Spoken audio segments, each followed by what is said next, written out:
Disclaimer.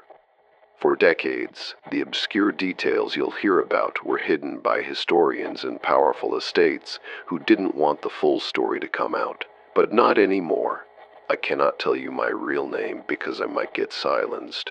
So I'm forced to release these investigative biographies through this strange robot voice, considering that an emotionless voice will explain the twisted human behaviors that actually drain our emotions for real. This is really weird, I guess. But it's the only way to stay hidden and not be discredited like the other poor souls who knew too much. What these controversial figures did behind closed doors is 100% real, as are the other hidden chapters. No matter what Morgan Freeman or whoever the next weirdo synthetics voices might say, trust me, this will make you question the history books.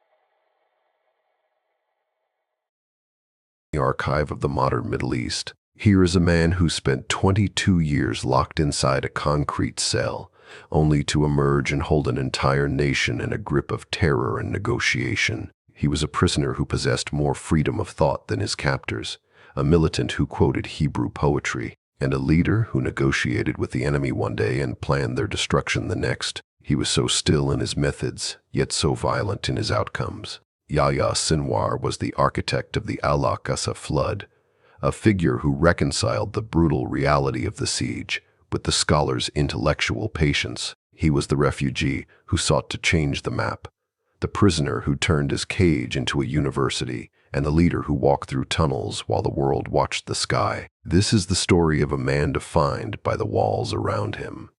It is the story of a strategist who learned his enemy's language to predict his fall. It is the story of a life that began in the sand of a camp and ended in the rubble of a war he set in motion. Before we descend into the archives to examine the documents, the maps, and the quiet planning that changed history, please take a moment to like this video and subscribe to the channel. I'm always curious where in the world you are listening from tonight, so please leave a comment and tell me.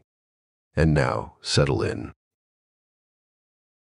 The registration card, numbered 4981 within the United Nations Relief and Works Agency archives, measures 4 inches by 6 inches and consists of heavy, water-stained cardstock. Printed in English and Arabic, the lines are filled in by hand with black ink that has faded to a deep brown, recording the names of a father, a mother, and a list of children whose ages are approximated rather than known. In the top right corner, a perforated edge indicates where a monthly ration coupon was once torn away, a small jagged scar that marked the passage of another month of survival. This document, filed in the towering stacks of the Gaza Strip Records Office, places the Sinwar family in Block J, Sector 4 of the Khan Yunis refugee camp in the spring of 1962, the year their third son Yahya was born into a world defined not by the house they occupied, but by the tent they had inherited. Following the events of 1948,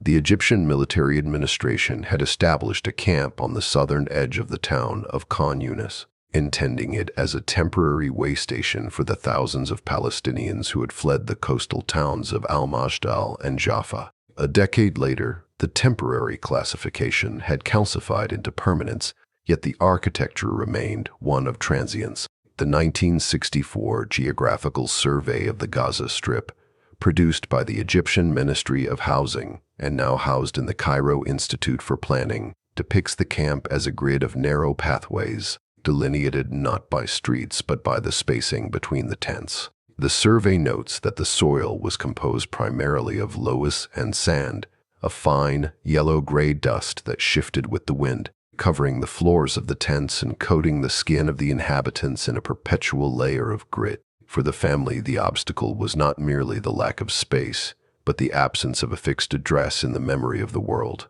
They were people of Al-Majd, a town of stone houses and citrus groves located 20 kilometers to the north, a place the father could describe in minute detail, but could no longer point to on a local map.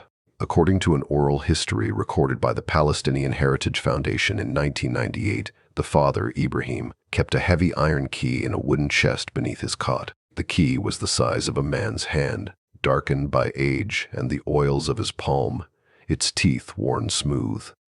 It opened nothing in the Khan Yunis camp. It fit no lock in the sand. It was an object of pure memory, a physical claim to a door that no longer existed, and it sat in the chest as a silent reproach to the canvas walls that surrounded it. The tent itself was a UN Raw standard issue, a square of white canvas that yellowed under the sun and stiffened in the winter rains. Inside, the space was divided not by walls but by stacked crates and rolled mattresses. The air within was close and still, smelling of the dried sage that the mother stored in cloth bags, and the metallic tang of the kerosene cooker that sat in the center of the floor. There was no privacy, only the collective rhythm of the family, where the sound of breathing and the rustle of clothing were the constant background noise. When the wind blew from the sea, the canvas walls would shudder and snap, a reminder that the barrier between the family and the elements was painfully thin. In the winter, the survey notes, the ground would turn to mud, seeping through the weave of the rugs, forcing the family to sleep on raised boards to keep dry. Yahya's childhood was therefore framed by the geometry of scarcity. The UN Artawa ration card dictated the diet: flour, lentils, sugar, and cooking oil, distributed from the white warehouses at the edge of the camp. The queues for these rations were long, stretching in straight lines across the open square, and the women would stand for hours under the sun, their faces covered, clutching their cards and woven sacks. The food was enough to sustain life, but rarely enough to satisfy hunger, and the memory of the citrus fruits and fresh fish of Al-Majdal, preserved in the father's stories, stood in stark contrast to the dry bread and lentils that filled their bowls. The obstacle of identity was rooted in this gap between the sustenance of the present and the imagined plenty of the past, creating a psychic fracture that defined the generation born in the camp. The alleyways of Khan Yunis were the first classroom. Unlike the paved streets of the town proper, the camp's paths were formed by the accumulation of footsteps, compacting the sand into a hard, uneven surface. Children played in the dust with sticks and stones, their games mimicking the events they heard discussed by the adults: the flight, the battles, the return. A 1966 report by a visiting delegation of Scandinavian aid workers filed in the UNRWA Geneva archives describes the children of Khan Yunis as having an uncanny awareness of geography, able to name villages they had never seen, locating them in the dirt with their fingers.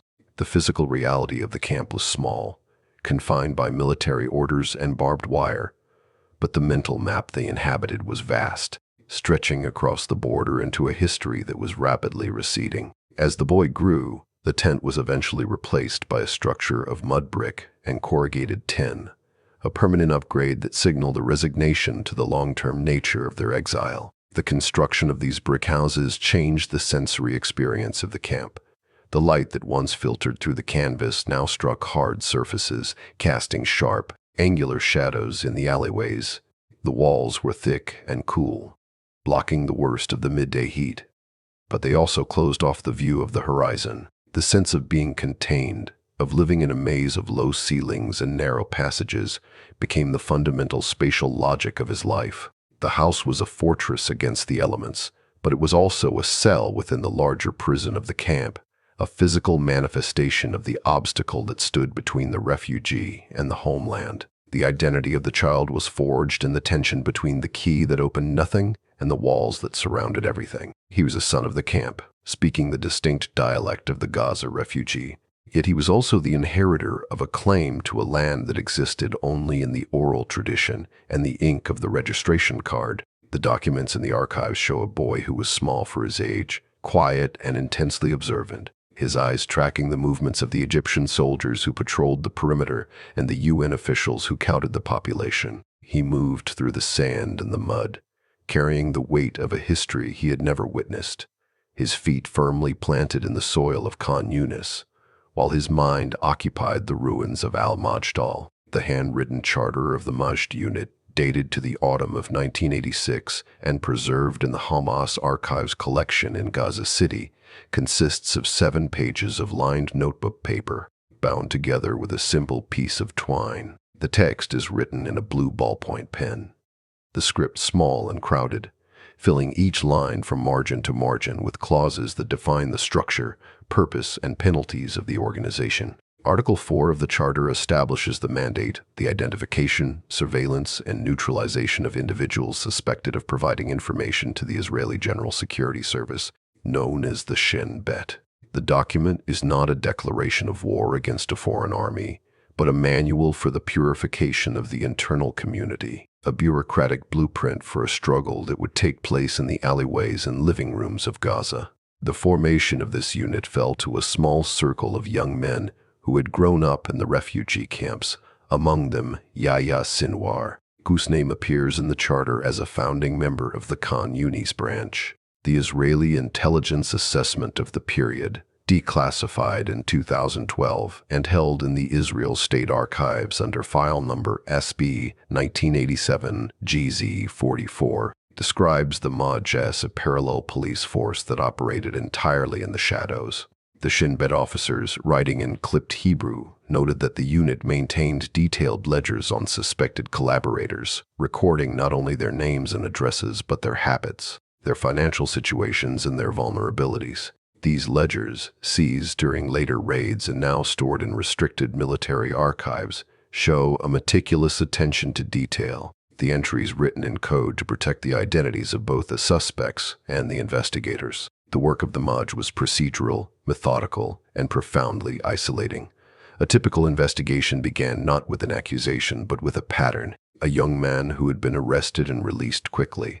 A neighbor who possessed a television set too expensive for his income. A shopkeeper who asked too many questions about the movements of fighters. These anomalies were recorded in the ledgers, each entry representing a potential threat to the movement. The investigators did not carry badges or wear uniforms.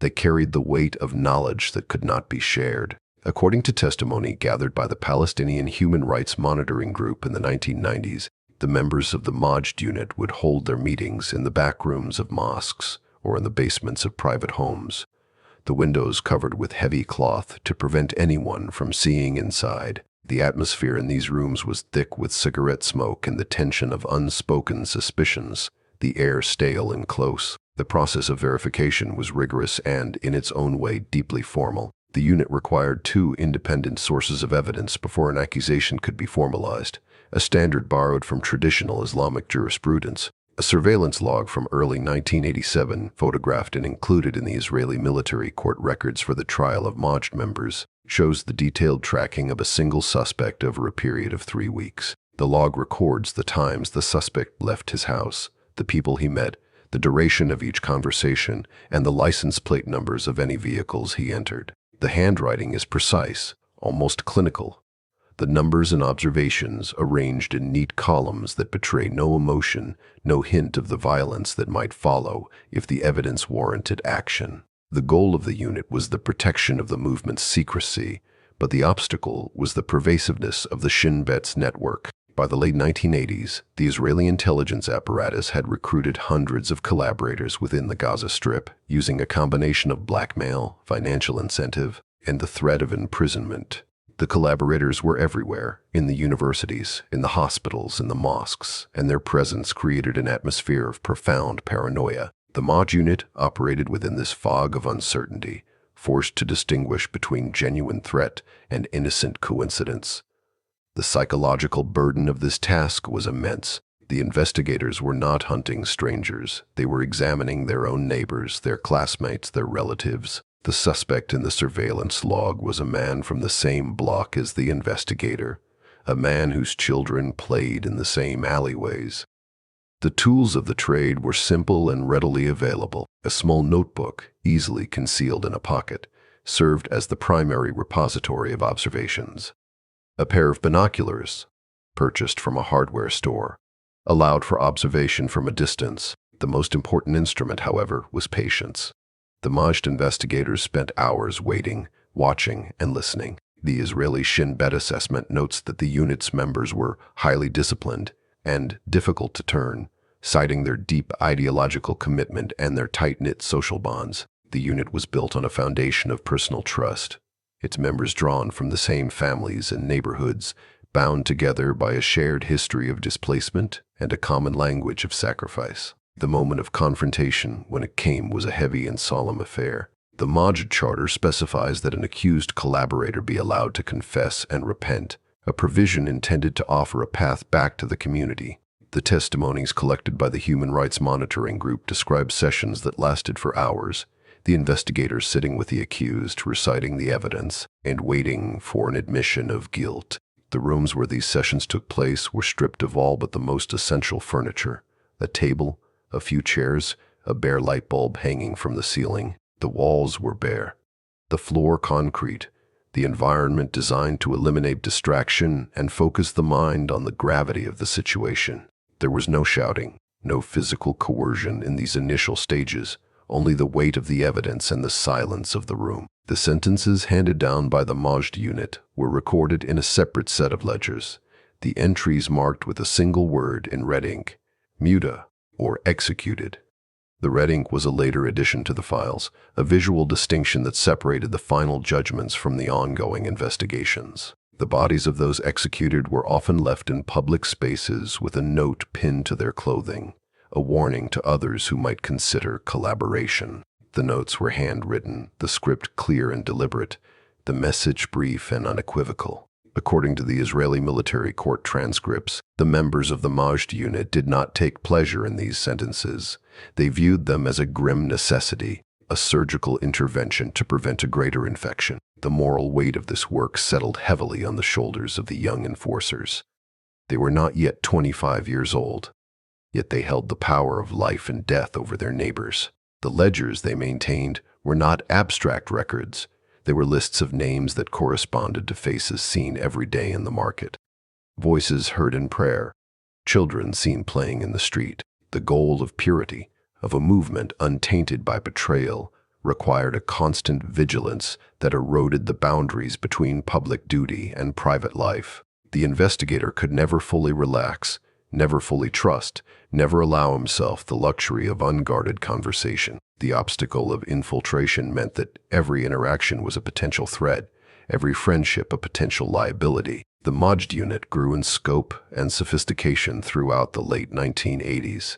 Its methods refined through experience, and its reach extended into every corner of Gazan society. The files in the Israeli state archives showed that the Shin Bet began to lose informants at an alarming rate.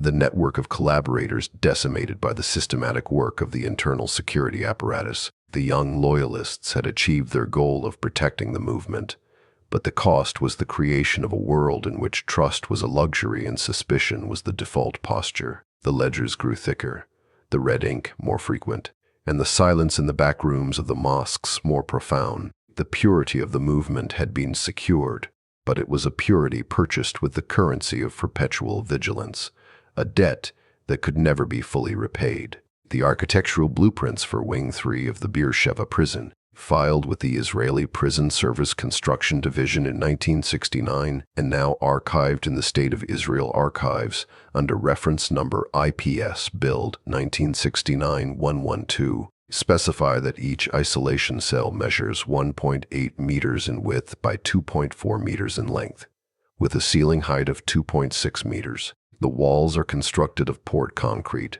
30 centimeters thick, reinforced with steel rebar to prevent escape through tunneling. The door is solid steel, painted a matte gray, with a single viewing slot at eye level that measures 15 centimeters by 5 centimeters by 5 centimeters, covered on the outside by a sliding metal plate that the guards control. The sill contains 3 fixed objects: a concrete platform covered with a thin foam mattress, a stainless steel toilet without a seat, and a small metal sink with a cold water tap. The floor is smooth concrete, sloped slightly toward a drain in the center of the room. These specifications, rendered in precise Hebrew script on yellowed drafting paper, define the totality of the physical world that Yahya Sinwar inhabited for months at a time. During the early years of his incarceration, the light in the cell came from a single fluorescent tube, shielded by wire mesh, mounted high on the wall opposite the door. According to Israeli Prison Service regulations for security prisoners, codified in Directive 30.04.01 and held in the Central Prison Service Library in Ramla, the lights in isolation cells were to remain illuminated 24 hours a day, with no switch accessible to the prisoner. The tube emitted a low, constant hum, a sound at the edge of hearing that became audible only in the absolute silence of the late night.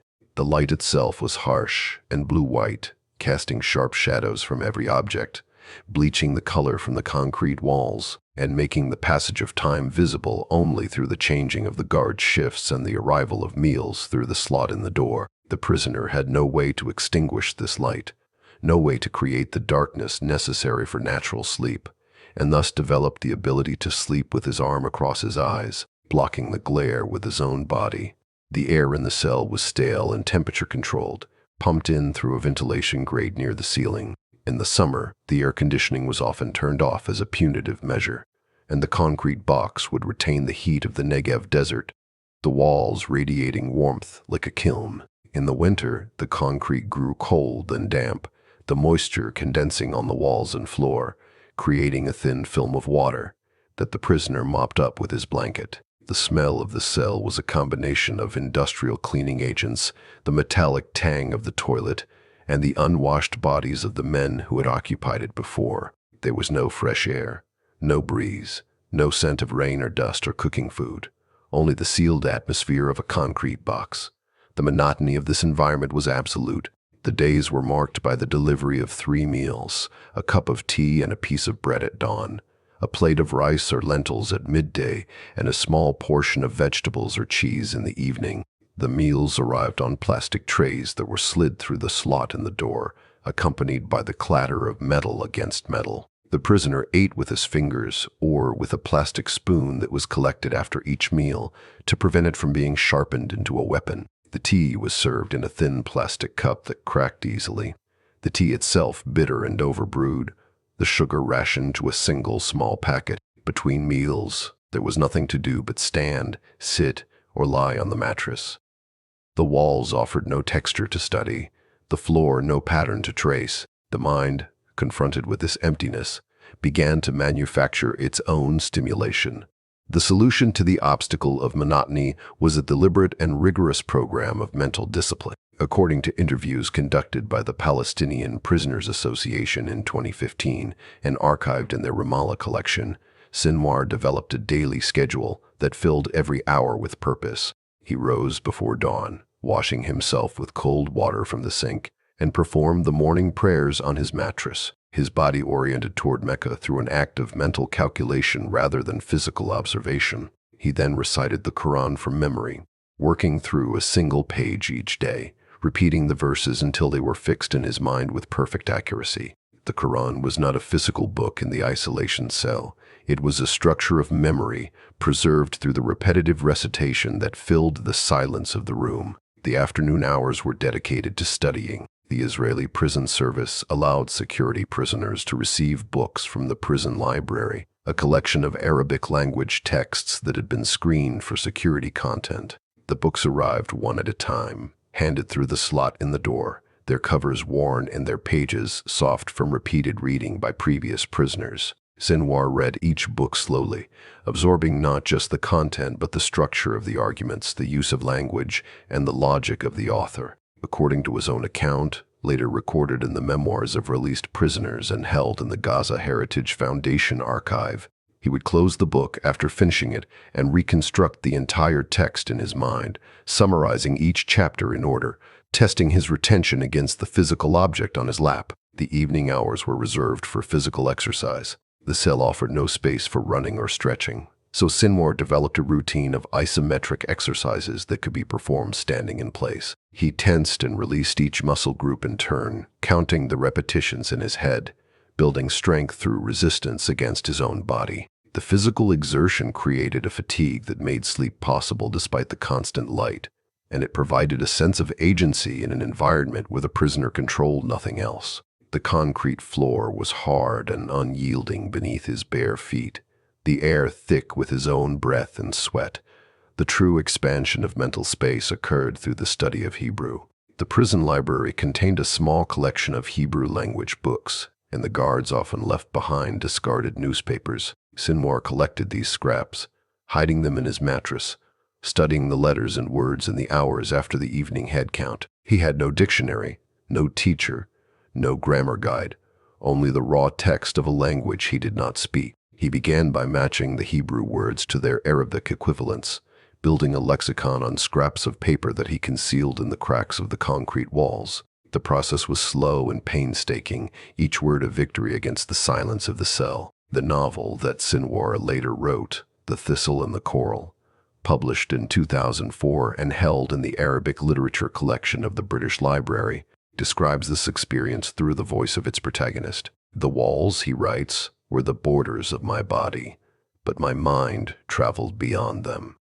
The manuscript, written on smuggled paper during his years in the general prison population, contains passages that describe the isolation cell in precise sensory detail: the texture of the concrete, the color of the light, the temperature of the water. The act of writing was a way of preserving the experience, of transforming the crushing monotony into a record of survival.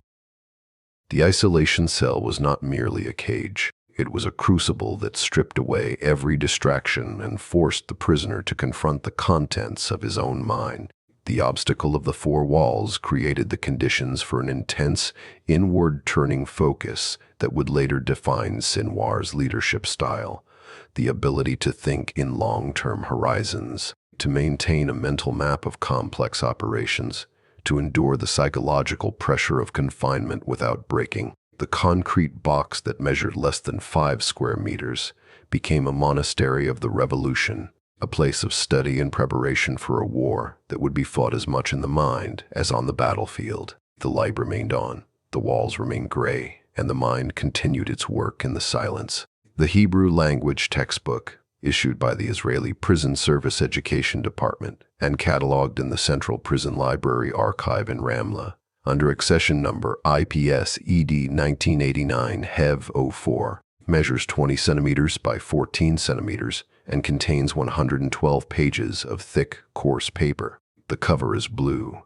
faded to a pale gray along the edges where countless hands have held it, and the title is printed in both Arabic and Hebrew: Ivrit Lamachulim, Hebrew for beginners. The pages are filled with simple exercises, matching pictures of household objects to their Hebrew names, conjugating verbs in the present tense, and constructing basic sentences about the weather or the family. The book shows signs of heavy use. The spine is cracked in multiple places, the corners are soft and rounded, and the margins are filled with handwritten notes in Arabic script, phonetic transliterations of Hebrew words that the students struggled to pronounce. The first obstacle was the alphabet itself. The Hebrew letters, square and angular, bore no resemblance to the flowing curves of Arabic script, and they were written and read from right to left, a direction the student already knew but which felt foreign when applied to these alien symbols. According to interviews conducted by the Palestinian Prisoners Association in 2015 and preserved in their oral history collection in Ramallah, Sinwar spent the first months of his study simply learning to recognize the letters, copying them onto scraps of paper with a pencil stub he had salvaged from the workshop. He would trace the shape of the aleph, the bet, the gimel, his hand moving against the grain of his native literacy, building a new neural pathway one stroke at a time. The letters were small, precise, and economical, 22 symbols that contained within them the entire cultural memory of the enemy. The vocabulary of the textbook was limited to the mundane. Page 14 introduces the words for house and room. Page 23 covers bread and water. Page 41 presents the days of the week. The sentences were simple and deliberately neutral. The boy walks to school. The mother cooks dinner. The sky is blue. There was no politics in these pages, no hint of the conflict that had brought the student to this cell, only the basic building blocks of a language spoken by the guards who locked the doors and the judges who passed the sentences. The student memorized these words with a ferocious discipline, reciting them aloud in the silence of his cell, testing himself by naming every object he could see: the door, the window, the blanket, the cup, translating his physical reality into the tongue of the other. The prison library, a collection of 300 books housed in a converted storage room, became the next source of material. According to the library checkout logs, preserved in the Israeli State Archives under file number IPS-Lib 1991-Su, Sinwar requested Hebrew language books at a rate far higher than his fellow prisoners, He read novels by Amos Oz and A.B. Yehoshua, their pages filled with descriptions of a landscape he had never seen. The hills of Galilee, the streets of Jerusalem, the cafes of Tel Aviv. He read history books that presented the Zionist narrative, accounts of the War of Independence, and the Six-Day War that described his own people's defeat as a victory. He did not read to agree. He read to understand. He marked the margins with his pencil, noting words he did not know, phrases that seemed strange, passages that revealed something about the mind of the author. The newspapers were the most valuable source of all. The Israeli prison service allowed security prisoners to receive Hebrew-language newspapers, believing that access to Israeli media would encourage moderation and awareness of the broader political context. The copies of Yedioth Ahronoth and Haaretz that arrived in the prison were often days or weeks old, their pages already yellowed, but their content was a living record of the society that had imprisoned him. Sinwar read these papers with a care that bordered on obsession, studying not only the headlines and the news reports, but the advertisements, the advice columns, the letters to the editor, the television listings. Each item was a data point, a clue to the concerns and anxieties of ordinary Israelis. The advertisements for apartments in Tel Aviv revealed the cost of living. The advice columns revealed the family disputes. The letters to the editor revealed the political mood. The idiom was the key to the inner world. A literal translation of the Hebrew phrase rish katan, small head, meant nothing, but the prisoner learned that it referred to a person who was petty, narrow-minded, and unable to see the big picture. The phrase rosh gadol, big head, described someone who took initiative, who solved problems without being told, who thought beyond the immediate task. These idioms, recorded in the margins of his notebooks and preserved in the private collection of a former cellmate, now held in the Gaza Heritage Archive, revealed a culture that valued self-reliance and improvisation, a culture of soldiers and pioneers who prided themselves on their ability to think on their feet. The student of the language began to see the enemy not as a monolithic force, but as a collection of individuals who worried about their mortgages, argued with their teenagers, and feared the next attack. The humor was harder to parse. The jokes in the weekend supplements relied on cultural references he did not share, puns that required a fluency beyond his reach. But he persisted. He asked the guards to explain the punchlines, engaging them in conversation under the pretense of practicing his language skills. The guards, flattered by his interest or perhaps bored by their own routine, sometimes obliged. The jokes revealed the Israelis' fear of appearing the frayar, the sucker, the one who pays too much, who is taken advantage of, who does not get the best end of the deal. The prisoner recorded this word in his notebook, circling it multiple times. To understand the fear of being a friar was to understand a deep current in the Israeli psyche, a fear that could be exploited, a vulnerability that could be pressed. The act of reading the enemy's language created a strange intimacy. The prisoner knew the names of the Israeli politicians, the faces of the television news anchors, the slang words used by teenagers in the discotheques of Tel Aviv.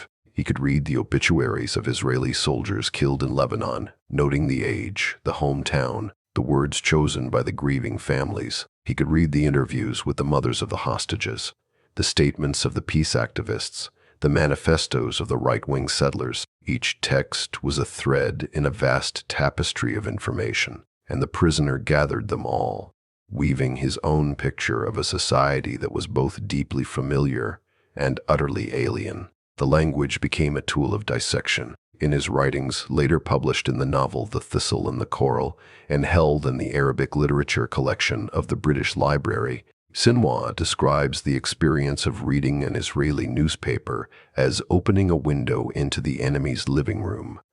He could see the furniture, the family photographs, the dishes on the table, the tears on the cheeks. He could hear the arguments, the laughter, the silences.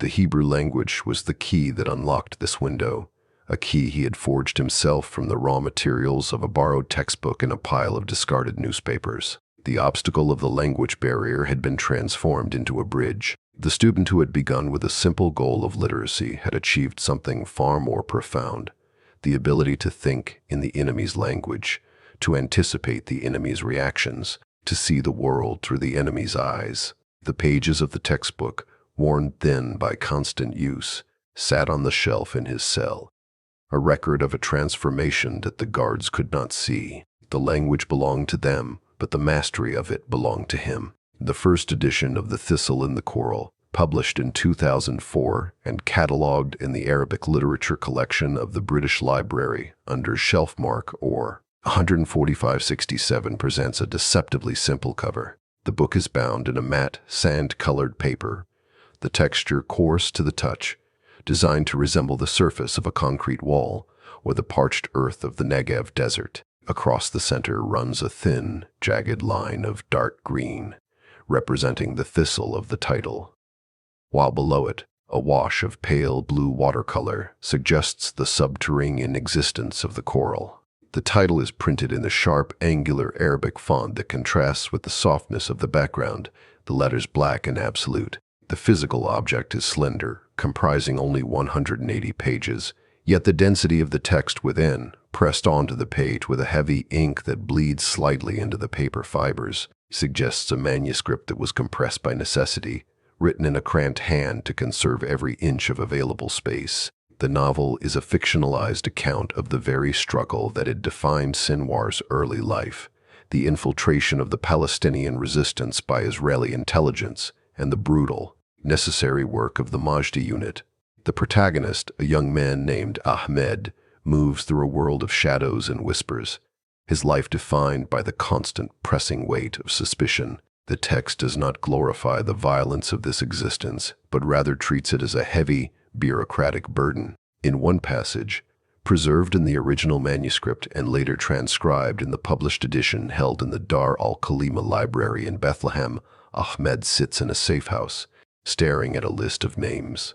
The ink on the paper, the narration reads, looked like the tracks of a small insect, each name a separate life that had been weighed, measured, and found wanting. To cross a name out was not to erase a man, but to balance a ledger that could never be settled.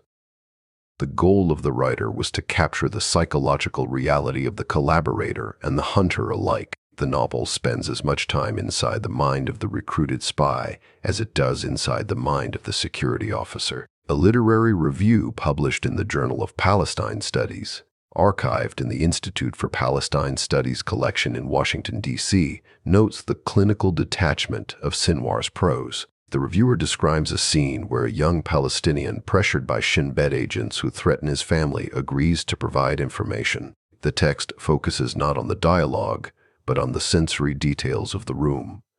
The whir of the air conditioner, the smell of instant coffee in a styrofoam cup, the way the sunlight falls across the polished shoes of the Israeli officer. The collaborator is not painted as a villain, but as a broken mechanism, a gear that has slipped its teeth under the pressure of the machine. The obstacle to the creation of this work was the prohibition of writing materials in the high-security wings where Sinwar was frequently held. According to testimonies from released prisoners, compiled in the Palestinian Prisoners Association Oral History Archive in Ramallah, Sinwar was often deprived of pens and paper as a form of punishment or prevention. To write, he had to improvise. The manuscript was initially composed on the inside of flattened cigarette cartons, the glossy cardboard providing a surface that would accept ink. The writing tool was often the interior tube of a ballpoint pen, salvaged from the prison workshop or smuggled in by a sympathetic guard, the ink flow erratic and prone to blotting. The text was written in a minute script, the letters often no larger than a grain of rice, to maximize the limited surface area of the stolen paper. The title itself serves as the central metaphor of the work. The thistle, a plant that survives on the surface by growing sharp spines to protect its soft interior, represents the outward resistance, the fortifications, the security, the necessary armor of the movement. The coral, which builds its massive, intricate structures in the silence and darkness beneath the water, represents the hidden, submerged work of the organization. A passage from Chapter 7, quoted in a doctoral dissertation on Palestinian prison literature held at Bursite University, elaborates on this image. The coral does not fear the storm that rages above the waves, for it has built its city in the deep. It grows slowly, calcifying the pain of the current into stone until what was once soft tissue becomes a fortress that can tear the hull of a ship. This duality, the thistle that defends and the coral that endures, frames the moral landscape of the novel, suggesting that survival requires both visible strength and invisible subterranean growth. The narrative structure avoids the linear progression of a traditional thriller. Instead, it moves in loops, circling back to the same events from different perspectives. A conversation that appears innocuous in one chapter is revealed in the next to have been a coded exchange, the meaning shifting as the reader gains access to the private thoughts of the participants. This technique mirrors the experience of the security operative for whom no interaction is ever simple, no statement ever at face value. The archived manuscript drafts show extensive revisions, entire paragraphs crossed out with a single heavy line and rewritten in the margins, the handwriting becoming more frantic and compressed as the space on the page dwindled. The novel functions as a primary historical document because it records the minute details of prison culture and resistance methodology that official histories often omit. The characters communicate through the knock, a system of tapping on the walls that conveys messages between cells. They fashion concealed compartments in the hollow legs of their beds. They develop a lexicon of code words to discuss operations in the presence of listening guards. In one scene, Ahmed uses a piece of bread dough to hide a written message, baking it into a loaf that is later delivered to a contact. The physicality of these methods, the sound of the knock, the texture of the dough, the smell of the baking bread, grounds the narrative in the material reality of the prison, a reality that Sinwar knew with an intimacy that no academic researcher could replicate. The book was eventually smuggled out of the prison, page by page, during family visits. The pages were folded into small squares and concealed in the lining of clothing or in the soles of shoes. The risk of discovery, constant. Had the manuscript been found, it would have been confiscated and likely destroyed, and the writer subjected to further punishment. The survival of the text is a testament to the intricate network of support that existed within the prison system, a network that functioned as the coral reef of the title, unseen but essential. The publication of The Thistle and the Coral provided the outside world with a rare window into the mind that would later shape the course of the conflict. The book does not call for vengeance in a loud voice.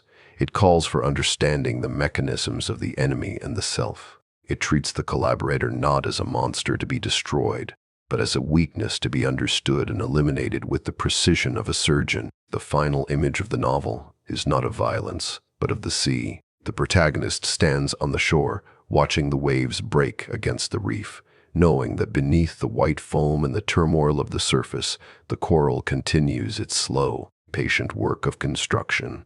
The book closes with the sound of the water, a rhythmic, relentless force that shapes the stone.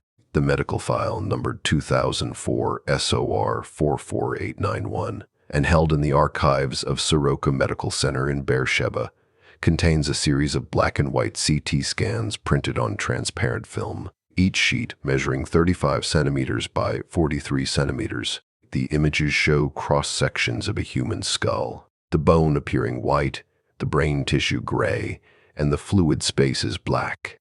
But in the right temporal lobe, a dense, denil, irregular mass disrupts the symmetry. The radiologist's report, typed in Hebrew on the standardized hospital form, identifies the mass as a meningioma, a tumor arising from the meninges, the membranes that surround the brain, and notes its size as approximately 4 centimeters in diameter. The report, dated to the winter of 2004, concludes with a single underlined word in the recommendation field: surgical intervention. The prisoner had been transferred from the Ashkelon prison clinic to the hospital, following weeks of persistent headaches and episodes of vertigo.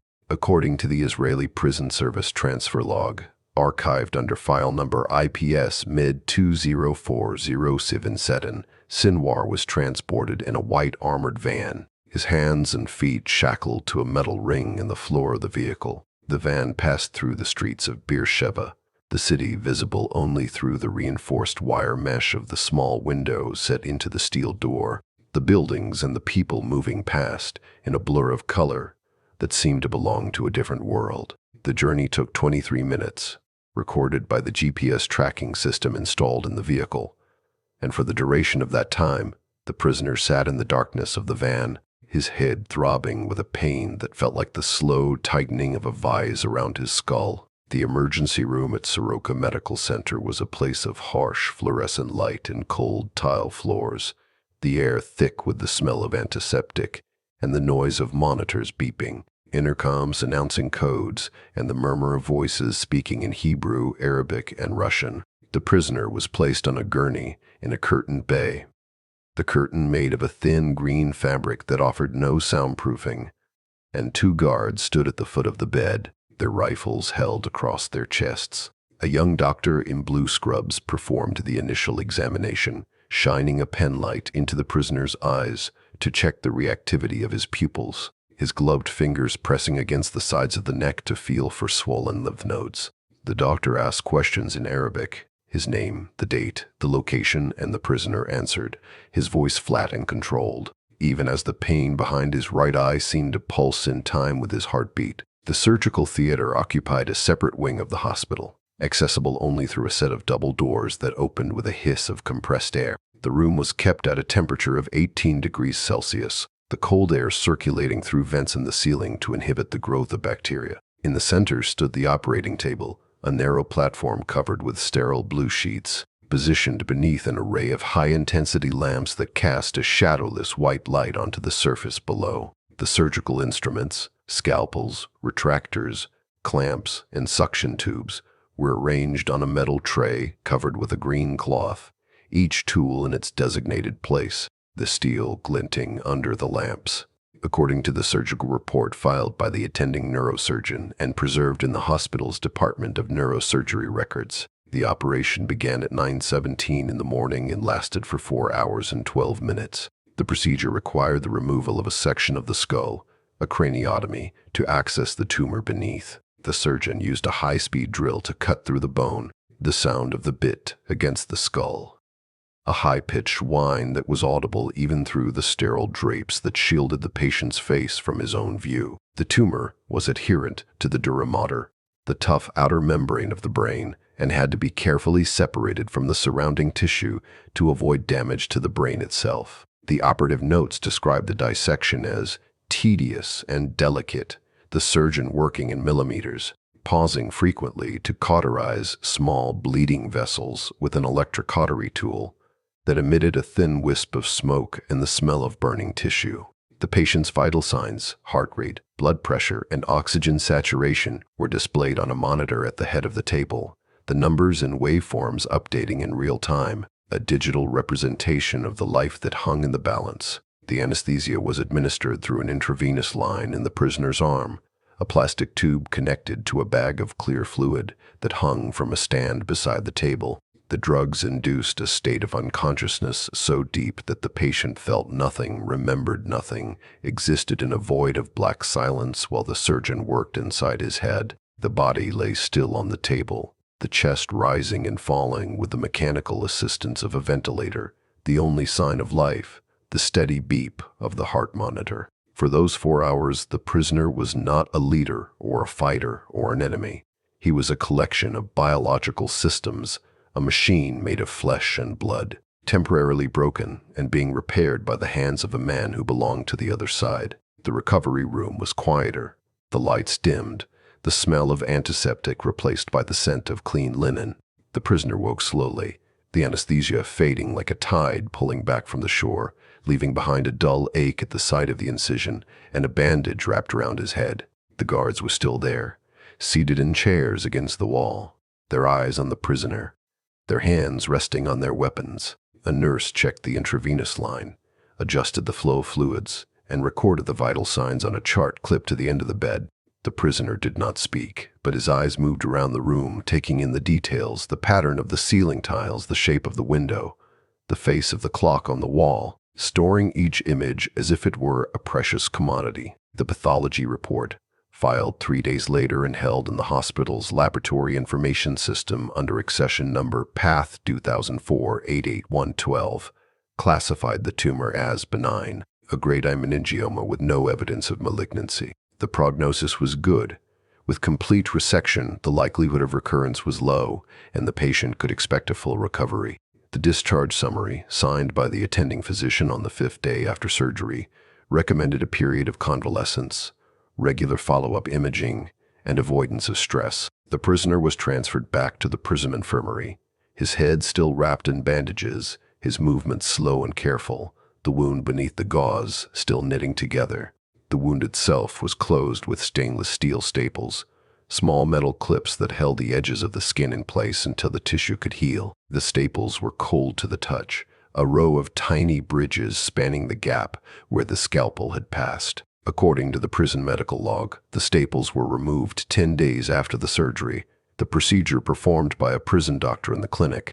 The patient sitting on the edge of the examination table, his facial expressionless as each clip was pried open and pulled free. The scar that remained was a thin red line, about 8 centimeters long, hidden beneath the hair that would eventually grow back over the site. The scar was permanent, a mark on the body that would serve as a reminder of the time when the enemy had held his life in their hands and had chosen, for reasons of their own, to preserve it. The experience of dependency on the captor for survival left a mark that went deeper than the scar. The prison infirmary records note that during the weeks of recovery, the prisoner spent long hours sitting on his cot, reading the Quran, and writing in a notebook that the guards had permitted him to keep. The notebook, later destroyed during a cell search, contained his thoughts on the nature of life and death, on the body as a vessel, on the fragility of the human machine. A cellmate, interviewed years later by a researcher from the Palestinian Prisoners Association and quoted in the oral history collection,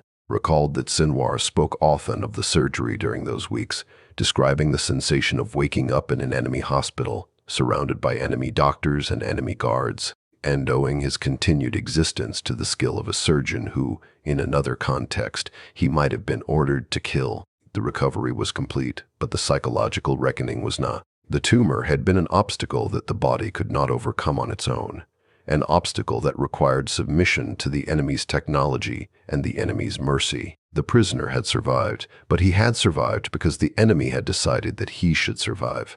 The cause, the movement, the struggle, these were permanent, lasting beyond the individual. But the body was temporary, fragile, capable of being snuffed out by a few millimeters of abnormal tissue. The scar beneath the hair was a private map of this truth, a line drawn on the skull that marked the boundary between the world of the living and the world of the dead. The prisoner ran his fingers over the raised ridge of tissue in the quiet of his cell, feeling the shape of his own mortality, and he understood that the body was a borrowed thing, lent by God and reclaimed by God, and that the only permanence lay in the work that outlasted the flesh. The mediation log, bound in a black leather folder and stamped with the seal of the Egyptian General Intelligence Service, rests in the Cairo archives of diplomatic negotiations, under reference number Aegis Med 2009-2011 SHL. The document comprises 347 pages of typed transcripts, each page recording the date, time, location, and participants of every meeting held between the Israeli government and Hamas representatives over a period of 5 years and 4 months.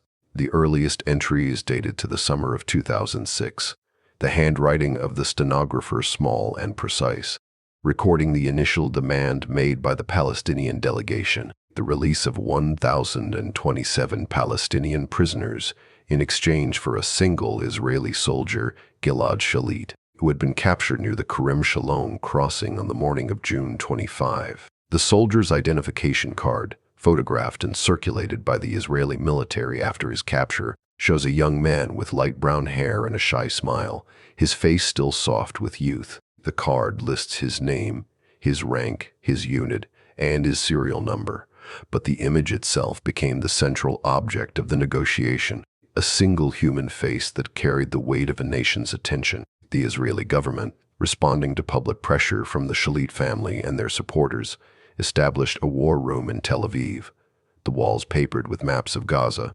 photographs of the captured soldier, and lists of Palestinian prisoners held in Israeli facilities. The obstacle for the negotiator was not the number of prisoners demanded, but the names on the list. Hamas had included men convicted of planning and executing attacks that had killed dozens of Israeli civilians.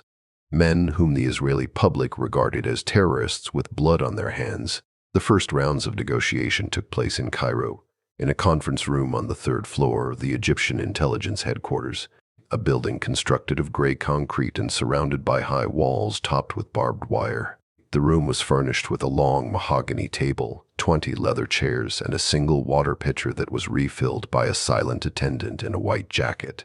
The Egyptian mediators sat at the head of the table, their faces expressionless, their hands folded in front of them, while the Israeli and Palestinian delegations faced each other across the polished wood. According to the mediation log, the initial meetings were short and tense, the Israelis rejecting the Palestinian list outright, the Palestinians refusing to reduce their demands, the Egyptians taking notes in spiral-bound notebooks that were later filed in the archive. The years passed, and the negotiation became a study in waiting. The log records long gaps between meetings, weeks, sometimes months, during which the soldier remained in captivity, his whereabouts unknown, his condition a subject of rumor and speculation. The Israeli government tightened the siege on Gaza, restricting the flow of goods, limiting the supply of fuel and electricity, hoping to create pressure that would force Hamas to compromise. Hamas, in response, hardened its position, adding new names to the list of prisoners it demanded,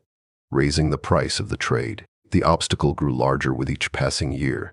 The gap between the two sides measured not in numbers but in the names of men whom one side called heroes and the other called murderers. The breakthrough came in the autumn of 2011, after years of stalemate and secret back-channel communications. According to the German Foreign Ministry's mediation file, archived in Berlin under reference number AAMED2-2011-GZ, a new proposal was drafted that would reduce the number of prisoners to 1,027, with a provision that some of the most prominent detainees would be exiled to Gaza or to other countries, rather than allowed to return to the West Bank.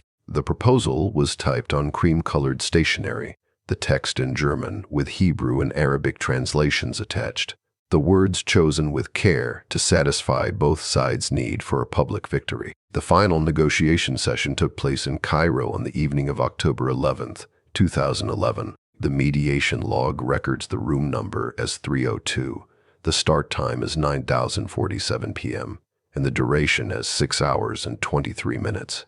The Egyptian mediator, a senior intelligence officer in a gray suit, read the terms of the agreement aloud from a printed document, pausing after each clause to allow the translators to render the words into Hebrew and Arabic. The Israeli delegation, led by a representative from the Prime Minister's office, sat in silence, their faces drawn with exhaustion, their eyes fixed on the papers in front of them. The Palestinian delegation, which included Sinwar's representatives, sat across the table, their hands folded, their posture rigid with the tension of the moment. The document listed the names of the prisoners to be released, organized by the length of their sentences, the location of their incarceration, and the destination to which they would be sent upon release. Each name was a life, a story, a family waiting at a checkpoint or outside a prison gate. The list included men who had spent decades in prison, men who had been sentenced to multiple life terms, men who had long ago given up hope of ever seeing the outside world. It included women and minors, political prisoners and militants, the guilty and the innocent, all reduced to names on a sheet of paper, traded for a single soldier whose face had become a symbol of a nation's pain. The signing of the agreement was a quiet affair, marked by no ceremony and no celebration. The Israeli representative signed his name in blue ink at the bottom of the Hebrew version, the pen scratching against the paper in the silence of the room. The Palestinian representative signed the Arabic version, his signature a looping script that filled the space at the bottom of the page. The Egyptian mediator signed both, his signature small and precise, and then the documents were stamped with the seal of the intelligence service and placed in manila envelopes for transport to the respective governments. The log records that the meeting ended at 4:10 a.m., the participants filing out of the room in silence, the hallway outside dark and empty, the city of Cairo still sleeping. The exchange itself took place on October 18, 2011, according to the Israeli Prison Service Transfer Manifest, archived under file number IPS, Trans 2011 SHL. The prisoners were loaded onto buses in the early hours of the morning, their hands and feet shackled, their eyes covered with black cloth. The buses drove in convoy through the darkness, passing through checkpoints and crossing points, their engines droning in the stillness of the night. At the Kiram Shalom crossing, the prisoners were transferred to Red Cross vehicles, the shackles removed, the blindfolds lifted, and they emerged into the light of a new day, free for the first time in years. The crowd that waited on the Palestinian side numbered in the thousands, their voices raised in celebration, their hands reaching out to touch the returning prisoners. Yahya Sinwar was among them. The manifest records his name at position 37. His sentence listed as 4 life terms plus 54 years. His destination is the Gaza Strip. He emerged from the vehicle wearing a gray shirt and dark trousers, his face pale from years of imprisonment, his eyes squinting in the sunlight. He was surrounded by the crowd, carried on the shoulders of men who shouted his name, his hand raised in a gesture of victory. The soldier, meanwhile, was transferred to an Israeli helicopter and flown to an Air Force base, where he was reunited with his family. The reunion photographed and broadcast to a nation that had waited 5 years for his return. The negotiation had been a test of patience, a slow grinding process of offers and counteroffers, rejections and revisions, silence and speech. The obstacle had been overcome not by force but by persistence, not by violence but by the quiet pressure of waiting. The document in the Cairo archive with its 347 pages of transcripts stands as a record of this process, a monument to the patience required to trade a single life for 1,000 others. The signatures on the final page, faded now by time, mark the moment when the two sides agreed to set aside their absolutes and meet in the space of compromise. Each gaining something and each losing something, the ledger balanced at last. The buses pulled away from the crossing point, the crowds dispersed, the gates closed, and the documents were filed away in the archives, waiting for the next time the ledger would need to be opened. The video cassette, labeled Shalit Exchange Khan Yunis Aribal in black marker on its spine, sits in the Palestine Television Archive in Gaza City, its magnetic tape wound tight inside the plastic housing. The footage, shot on the morning of October 18, 2011, opens with a shot of the main road leading into the city, the asphalt gray and cracked, the shoulders of the road lined with hundreds of people pressed together in the early light. The camera operator stands on the roof of a white van, the vehicle rocking slightly in the wind, the lens panning across the crowd, capturing faces turned toward the horizon. In the distance, a line of buses appears, their windshields catching the sun, their sides painted with the logos of the Red Cross, their engines growling as they approach. The returnee stands in the aisle of the lead bus, his hand gripping the metal rail along the roof, his eyes fixed on the window. The footage shows him in profile, his face thinner than it had been in the photographs from his trial 23 years earlier, his hairline receding, his jaw covered with the stubble of several days' growth. He wears a gray shirt, unbuttoned at the collar, the fabric creased from the long journey, and dark trousers that hang loosely on his frame. The bus moves slowly through the crowd, the people parting to let it pass, their hands reaching up to touch the sides of the vehicle, their voices rising in chants that the camera's microphone distorts into a wall of sound. The disorientation began before the bus had even stopped. According to an interview conducted by Al Jazeera on the day of his release and archived in the network's Doha footage library under reference number AJ 2011-2871, Doughty said in 7war. Sinwar described the landscape as a map I had memorized, drawn over with new lines. The buildings that had been 1 or 2 stories in 1989 now rose to 4 and 5, their concrete frames visible through the gaps in the construction, their rooftops crowded with water tanks and satellite dishes. The roads had been widened and then narrowed again by the encroachment of stalls and shops, the market spilling out from the designated areas into the streets. The faces in the crowd were strange to him, the older generation weathered by time, the younger generation entirely unknown.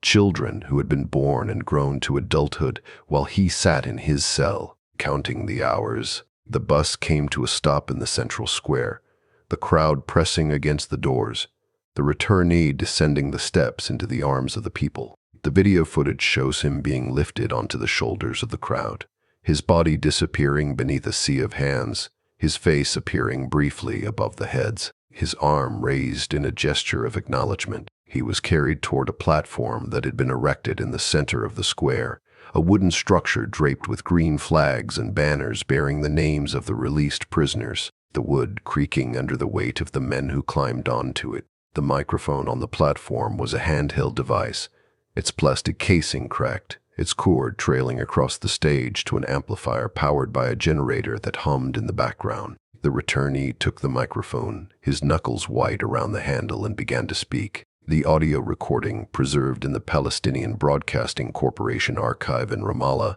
captures his voice as hoarse and uneven, the words coming slowly at first, then gaining momentum as he found his rhythm. He spoke of the prisoners left behind, of the obligation to continue the struggle, of the debt owed to those who had spent their lives in the cells. But the crowd that listened to him was not the crowd he had left behind in 1989. They had lived through the Oslo Accords, the Second Intifada, and the Hamas takeover of Gaza in 2007. They had seen the rise of the tunnel economy, the tightening of the siege, the wars that had flattened entire neighborhoods. Their frame of reference was different from his, their expectations shaped by a decade of isolation and hardship. The house where he had grown up, the structure of mud brick and corrugated tin that had replaced the tent of his childhood, had been torn down years before. According to the Khan Yunis municipal records archived in the city planning office under file number KY-DEM 2003-447, the demolition had been ordered to widen the road, and the family was compensated with a plot of land on the edge of the camp. The new house was larger, constructed of concrete blocks, its walls painted a pale yellow, its windows fitted with glass and metal grills. The floor was tiled in terracotta, the ceiling high enough for a ceiling fan to turn slowly in the heat, the furniture new and stiff. The mother who greeted him at the door was 23 years older, her face lined, her hair gray, her body thinner beneath the black dress she wore. She embraced him in the doorway, her arms tight around his back, her face pressed against his chest, the fabric of his shirt dampening with her tears. The room where he sat that evening was filled with objects that had not existed when he left. A mobile phone, its screen glowing with messages of congratulation, sat on the table beside a plate of dates and a glass of tea. A television mounted on the wall played the news on a loop, the images of the day's events flickering across the screen in high definition. A refrigerator hummed in the corner, its door covered with magnets and photographs of children he did not recognize. The disorientation was not simply one of scale or architecture. It was a disorientation of the texture of daily life, the small habits and technologies that had transformed the way people lived, worked, and communicated. The political landscape had shifted with equal force. The Hamas leadership he had known had been decimated by assassinations and arrests, the old guard replaced by younger men who had risen through the ranks during his absence. According to the Hamas Internal Leadership Directory, published in 2010 and held in the private collection of a Gaza-based researcher, the Shura Council now included men who had been children when Sinwar was arrested. Their authority derived from connections and experiences he did not share. The movement itself had changed, its focus shifting from the internal security work of the Majd unit to the governance of a territory, the management of ministries, the negotiation of ceasefires, and the distribution of humanitarian aid. The skills he had honed in the interrogation rooms of the late 1980s were not the skills required to run a government. The obstacle he faced was not simply the gap in time, but the gap in relevance. He had been a legend in the prison, his name spoken with reverence by the men who had shared his cell blocks, his writings passed from hand to hand. But outside the walls, his legend was a memory. His name known to the older generation, but abstract to the young. The children who played in the streets had not been born when he was arrested. The fighters who manned the checkpoints had grown up on stories of the First Intifada, but their experience was of the Second. The brutal asymmetry of clashes with tanks and helicopters, the desperation of a war that had no clear end. He was a man out of time. His authority derived from a past that the present had begun to forget. The reassertion of that authority would require more than presence. It would require work, the slow accumulation of trust and influence, the demonstration that the skills of the prison cell could be translated to the world outside. He began to move through the camp, visiting the families of the prisoners still held in Israel, attending the funerals of fighters killed in clashes with the Israeli military, sitting in the meetings of the Shura Council as an observer before speaking, listening more than he talked. The gray shirt and dark trousers were replaced by the clothes of the Gazan official, the button-down collar, the pressed slacks, the leather shoes that were dust-covered within minutes of walking the sandy roads. The stubble grew into a beard. The face filled out with better food. The body regained the strength it had lost in the cell. The returnee stood in the doorway of the new house on the edge of the camp, the evening light casting long shadows across the tiled floor, the sound of the call to prayer echoing from the minaret of the mosque down the street. The world had moved on without him, but he had returned with something the world had not expected. The patience of a man who had learned to measure time in decades, the discipline of a man who had survived the crushing monotony of four walls, the knowledge of a man who had spent 23 years studying the enemy in its own language. The ruins of the past were beneath his feet. The new city rose around him, and the obstacle of irrelevance was something he would have to dismantle, one stone at a time. The printed spreadsheet, marked with the letterhead of the Gaza Energy Authority and dated November 2013, measures 29 centimeters by 21 centimeters. The paper is slightly yellowed from the humidity of the coastal air. The columns are organized by district: Gaza City, Khan Yunis, Rafah, Jabalia, and Deir al-Balah. The rows indicate the hours of the day, divided into 6-hour blocks, with handwritten notations in blue ink designating which neighborhoods would receive electricity and which would be plunged into darkness. The schedule, archived in the Gaza Municipal Records Office under file number GE 2013-11 by CH, represents the central administrative challenge of the era: the distribution of a resource that was insufficient to meet the needs of a population of 1.8 million people. The power plant, damaged in previous conflicts and starved of fuel by the Israeli and Egyptian closures, could generate only a fraction of the required electricity, forcing the administrators to make decisions that determined when the hospitals would run their life support systems, when the bakeries would bake their bread, and when the families would be able to turn on their lights. The administrators sat at a desk in the back room of the Gaza City Municipal Building, a structure of concrete and glass that had been repaired multiple times following airstrikes. The desk was made of heavy wood, its surface covered with a sheet of glass beneath which lay maps of the city's infrastructure and calendars marked with the dates of salary payments. The air in the room was warm,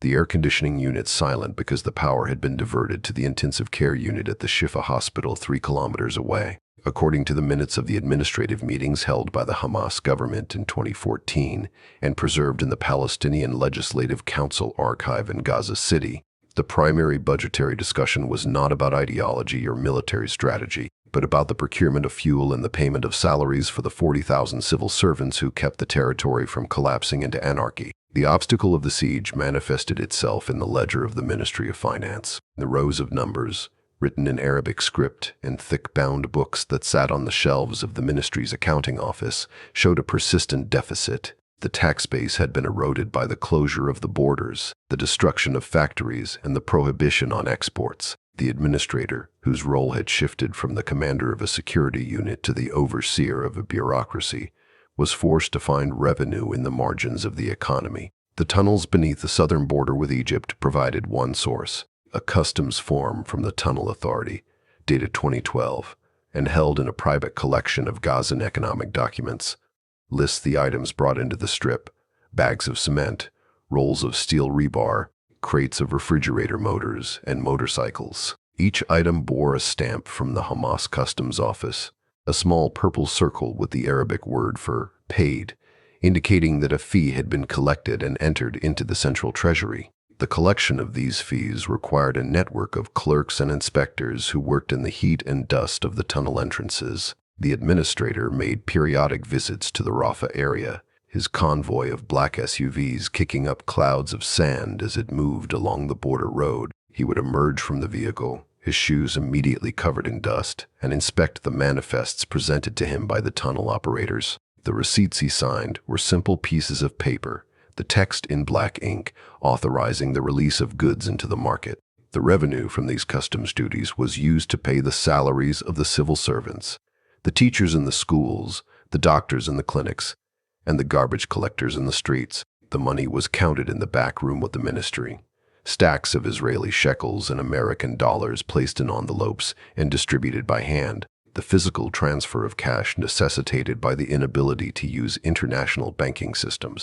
The garbage trucks of the Gaza municipality, painted a faded orange with the city crest stenciled on the driver's side door, rumbled through the streets in the early morning hours. Their routes were plotted on maps pinned to the walls of the sanitation department, the lines drawn in marker to indicate which neighborhoods would be serviced on which days. The trucks were old, their engines requiring constant repair with spare parts smuggled through the tunnels, their tires worn smooth on the rough asphalt. The administrator reviewed the maintenance logs for these vehicles, the pages filled with the technical details of carburetor replacements and welding jobs, ensuring that the city remained clean enough to prevent the outbreak of disease. The logistics of waste management in a densely populated strip of land with no room for landfills was a mathematical problem that required the same discipline he had applied to the memorization of the Quran in his cell. The generator that sat in the courtyard of the administrative complex was a diesel-powered machine, painted green,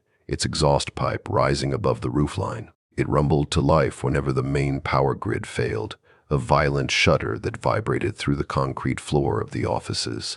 The fuel for the generator was rationed, and the supply was tracked in a logbook that sat on the desk of the facility manager. The administrator monitored the fuel levels, knowing that every hour the generator ran was an hour of fuel that could not be used for the power plant or the hospitals. The decision to turn on the generator was a calculation of need versus resource, a constant balancing act that defined the experience of governance under siege.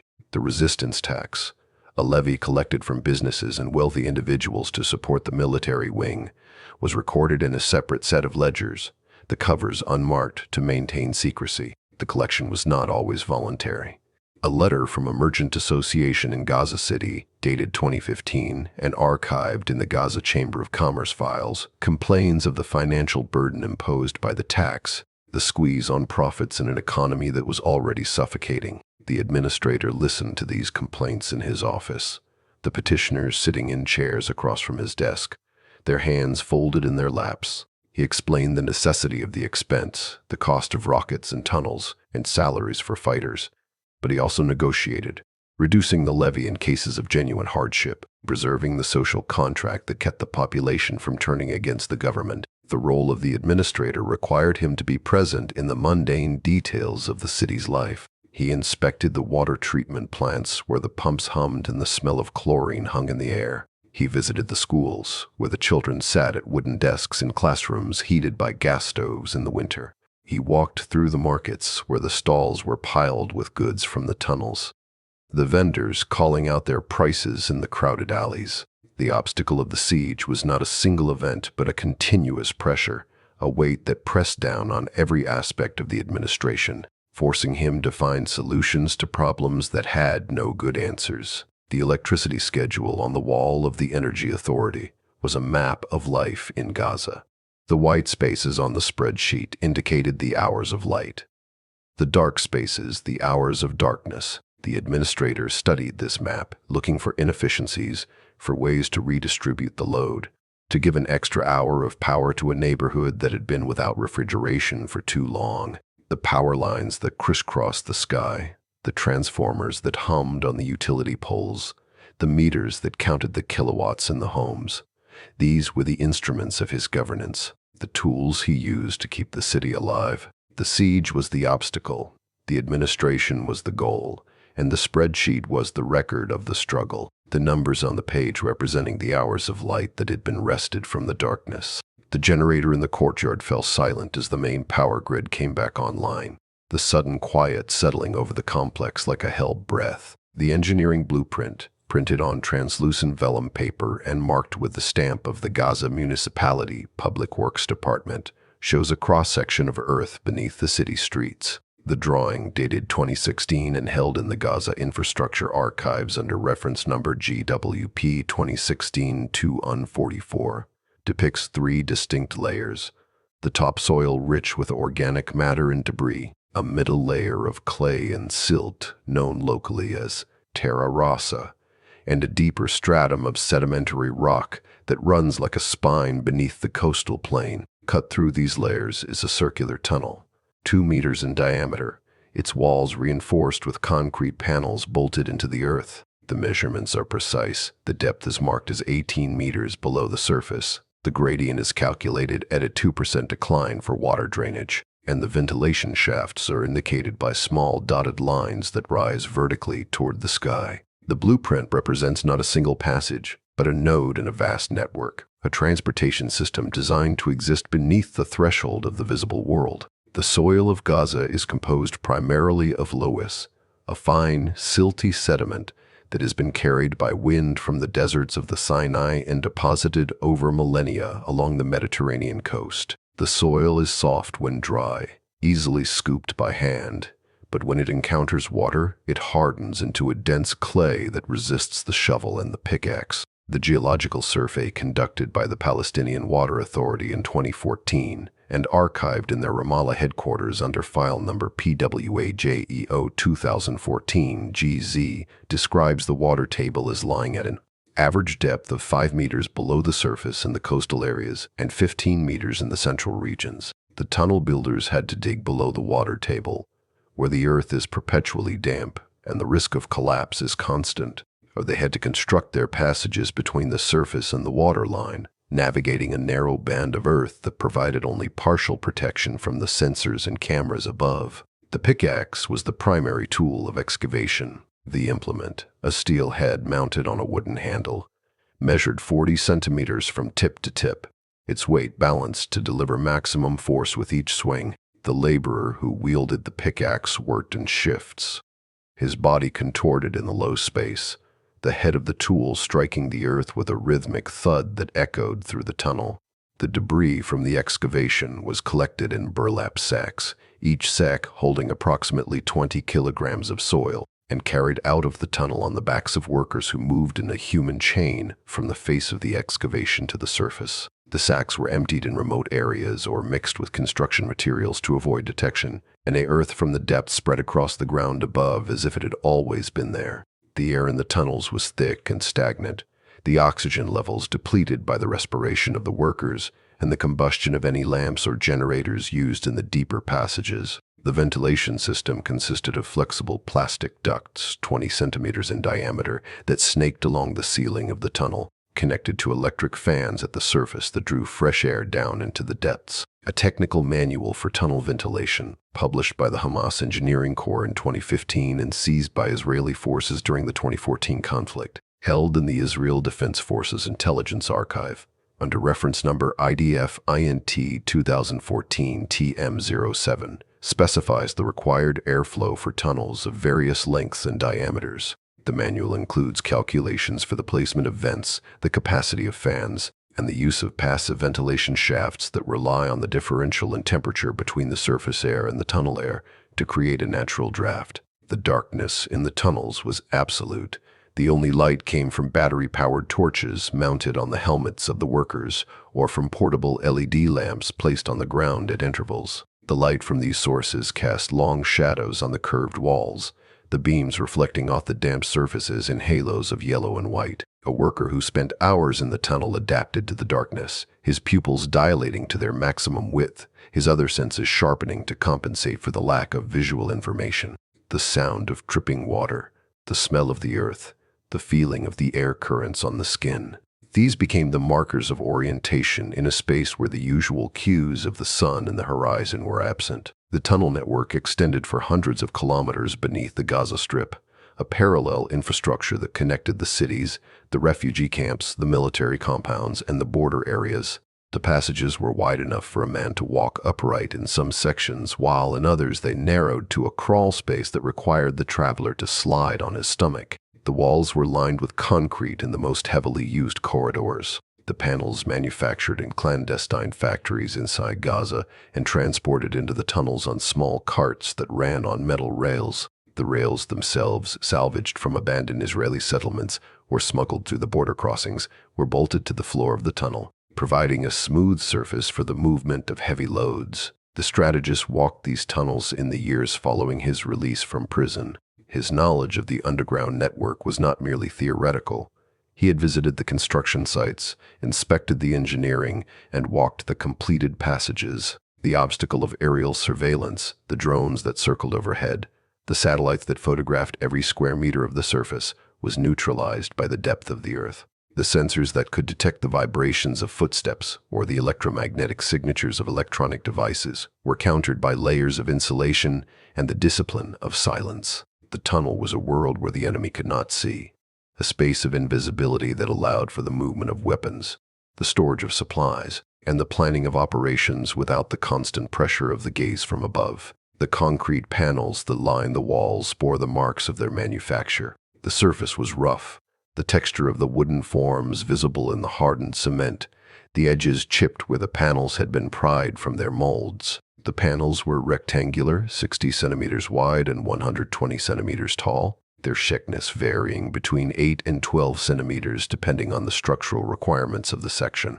They were bolted together with steel brackets, the bolts tightened with wrenches in the confined space, the sound of metal on metal ringing in the ears of the workers. The concrete was gray, the color of the earth from which the ingredients had been sourced, the surface stained in places by the seepage of groundwater that left white streaks of mineral deposits. The temperature in the tunnels remained constant throughout the year, insulated from the extremes of the surface climate. In the summer, when the air above ground reached 40 degrees and the humidity was suffocating, the tunnels were cool and damp.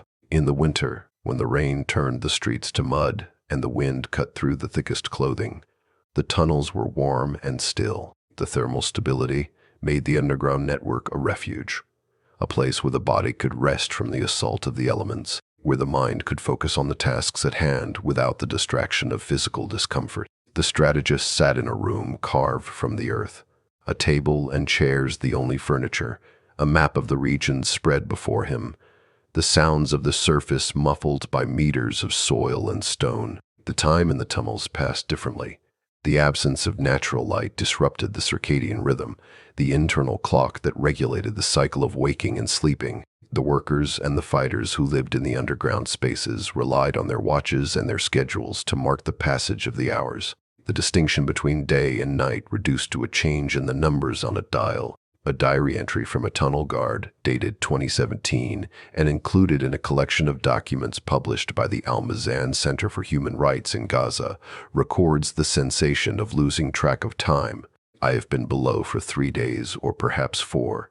The watch says it is morning, but my body says it is time to sleep. I eat when the food arrives. I pray when the call to prayer echoes through the ventilation shafts, but I no longer feel the sun.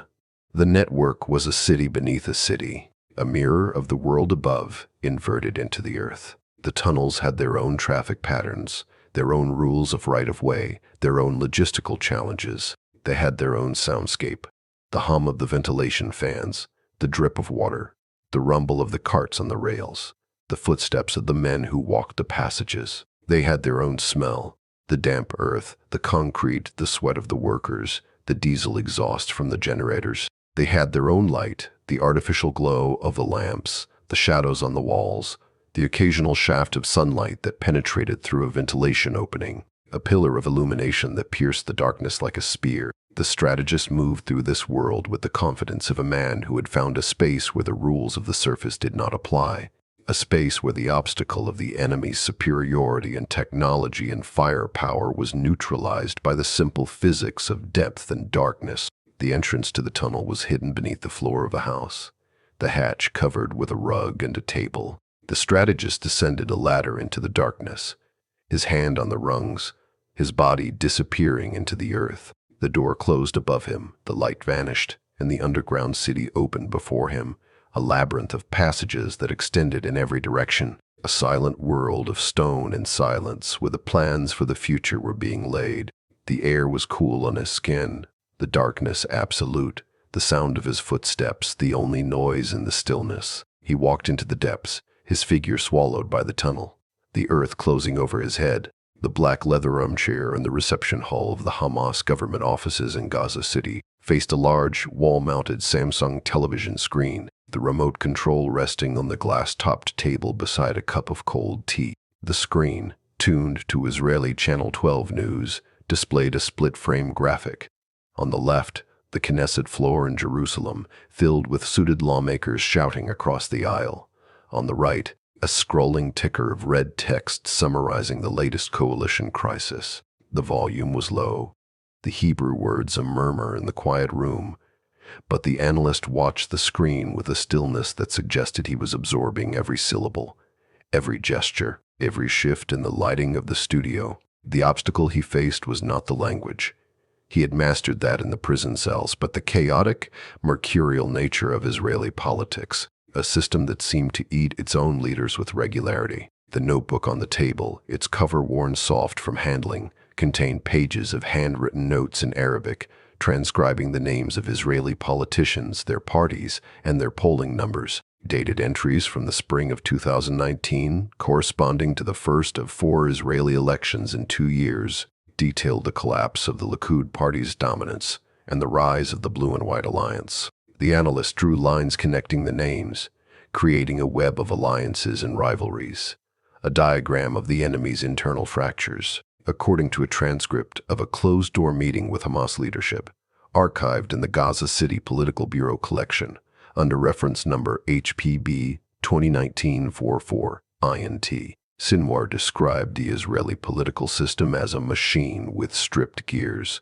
grinding loudly but failing to move the vehicle of state in any coherent direction. The press conference held on September 11, 2019, in a hall in Gaza City, provided the stage for the analyst's diagnosis. The video file, preserved in the Middle East Media Research Institute, MEMRI, archives in Washington, D.C., shows Sinwar sitting behind a long table draped in a green cloth, a map of Palestine on the wall behind him. He speaks without notes, his hands moving in precise, deliberate gestures. "I am following the Israeli elections," he says in Arabic, his voice calm and steady. "And I am telling you that Benjamin Netanyahu is trying to sell you an illusion." He cites specific percentages from Israeli exit polls, referencing data from Channel 13 in the website of the Jerusalem Post. He mentions the Israeli commentator Ben Caspet by name, quoting an article Caspet had written in Ma'ariv about the disintegration of the Israeli center-left. The fluency of his references creates a jarring dissonance for the Israeli viewer. He speaks of their politics with the intimacy of a local pundit rather than a declared enemy. The goal of this analysis was to identify the psychological breaking point of the Israeli public. The analyst believed that Israeli society was fragmented into tribes, secular, religious, ultra-Orthodox, nationalist, and Arab, united only by a fragile consensus that could be shattered under pressure. He studied the cost of living protests of 2011 in Tel Aviv, reading the signs carried by the demonstrators, noting the complaints about the price of cottage cheese and apartments. He examined the debates over the draft law for the Haredim, understanding the deep resentment between those who serve in the army and those who do not. A clipping from the Israeli financial newspaper Globes, dated 2018, and found in the collection of a Gaza-based research center, summarizes a report on the economic impact of the Gaza border tensions. The analyst circled a paragraph detailing the drop in foreign investment in southern Israel, a data point that confirmed his theory. The Israeli commitment to the conflict was finite, bounded by the limits of their comfort and security. The friar, the sucker, remained a central concept in his psychological profile. He referenced this figure repeatedly in his speeches. He told a story, recounted in an interview with the Lebanese network Al Mayadeen in 2020, about an Israeli prisoner he had met who was afraid to open a can of tuna because he might cut his finger. The story, whether apocryphal or not, served as a parable for the Israeli condition, a desire for safety so extreme that it became a vulnerability. He contrasted this with the Palestinian reality, where the loss of life was an accepted risk of the struggle. The psychological leverage lay in this asymmetry. The Israeli fear of death, he reasoned, was greater than the Palestinian fear of life under siege. The video footage from May 2021, during the escalation that led to the Guardian of the Walls operation, captures the analyst's most daring experiment in psychological warfare. He sits in a chair, the camera zooming in on his face, and issues a verbal challenge to the residents of Tel Aviv. "I say to the people of Tel Aviv," he declares, his voice rising slightly, "if you want to protect your lives, go to the shelters. But if you want to protect your homes, go to the streets and demand an end to the aggression. The statement was a direct appeal to the Israeli public to pressure their government, bypassing the military chain of command. He was trying to activate the panic button he believed existed in the Israeli psyche, the reflex to retreat when the price of the conflict became unbearable. The Israeli response to his statements is documented in the online archives of Haaretz and Yedioth Ahronoth. Op-eds and analysis pieces written in the wake of his speeches debated his sanity and his strategy. Some dismissed him as a fanatical jihadist who did not understand the resilience of Israeli society. Others admitted in hushed tones that he had a point. A column by Israeli commentator Amit Segal, published on the Ynet website on May 12, 2021, noted that Sinwar was watching the Israeli news channels more closely than most Israelis. The analyst in Gaza read these reactions, translated by his staff, and added them to his files. The feedback loop was essential. He tested his hypotheses in public speeches and measured the response in the Israeli media, refining his model of the enemy mind with every iteration. The diagram in his notebook, drawn in green ink, expanded to include the impact of the Iron Dome defense system. He noted the psychological reliance on the interceptors, the way the technology created a bubble of perceived invincibility. The obstacle of the Israeli military superiority was countered by the belief that the dome was a sign of weakness, a desperate attempt to insulate the population from the reality of war. He drew an arrow from the Iron Dome to the concept of denial, connecting the technology to a refusal to accept the consequences of the conflict. The analyst believed that the Israelis had built a wall of glass around their society, transparent but fragile, and that the sound of the sirens was the only thing that reminded them of the world outside. The television screen in the reception hall flickered with images of the Israeli Prime Minister addressing the United Nations. The analyst watched the speech, his face expressionless, his hand moving to the remote control to pause the image. He studied the body language of the speaker, the cadence of the speech, and the applause in the hall. He was looking for the cracks in the performance, the tells that would betray the weakness beneath the rhetoric. The room was silent except for the hum of the air conditioner, the light from the screen casting long shadows across the floor. The analyst sat in the darkness, watching, analyzing, constructing a model of the enemy that was more detailed and more intimate than the maps of the tunnels beneath his feet. The screen showed a world of power and technology. The notebook on the table described a world of fear and fragmentation. The analyst closed the notebook, placed the pen on the cover, and turned off the television, leaving the room in total darkness. The conference room on the 7th floor of the Egyptian General Intelligence Headquarters in Cairo measures 12 meters by 8 meters, its windows offering a view of the Nile River through the heat haze of the October afternoon. The table in the center of the room is rectangular, polished to a high gloss, with 12 chairs arranged along its sides, 6 on each. The chairs are upholstered in green leather, the color of the Hamas flag, but the carpet beneath the table is yellow and gold, the colors of Fatah. The symbolism was not accidental. The Egyptian mediators had arranged the room to suggest a space where the two movements could occupy the same ground. The minutes of the meeting, typed in Arabic on official stationery and stamped with the seal of the Egyptian Intelligence Service, record the names of the delegates seated around the table. The time of the session is 2015 p.m., and the agenda item as administrative unification of Gaza and the West Bank.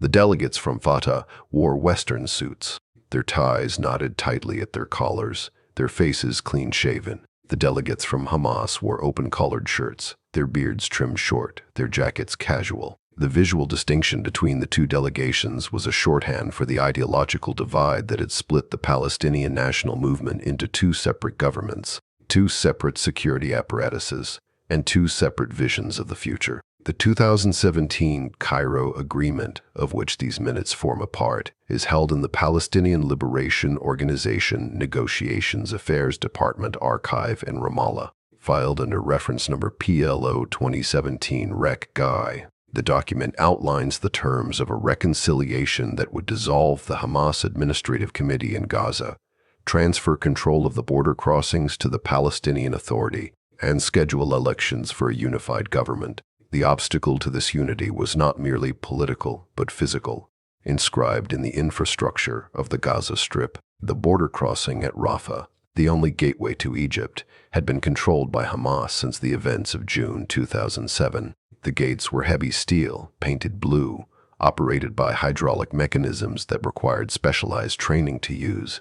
The Palestinian Authority guards who had previously staffed the crossing had been driven from their posts, their uniforms discarded, their weapons seized. The 2017 agreement required Hamas to hand these gates back to the Authority, a symbolic and practical concession that represented a surrender of sovereignty. The photograph of the Rafah crossing terminal, taken by an Egyptian border official in September 2017 and included in the Egyptian mediator's report, shows the rust forming on the steel frames, the dust accumulating on the windows, the silence of a gateway that had been closed for most of the previous decade.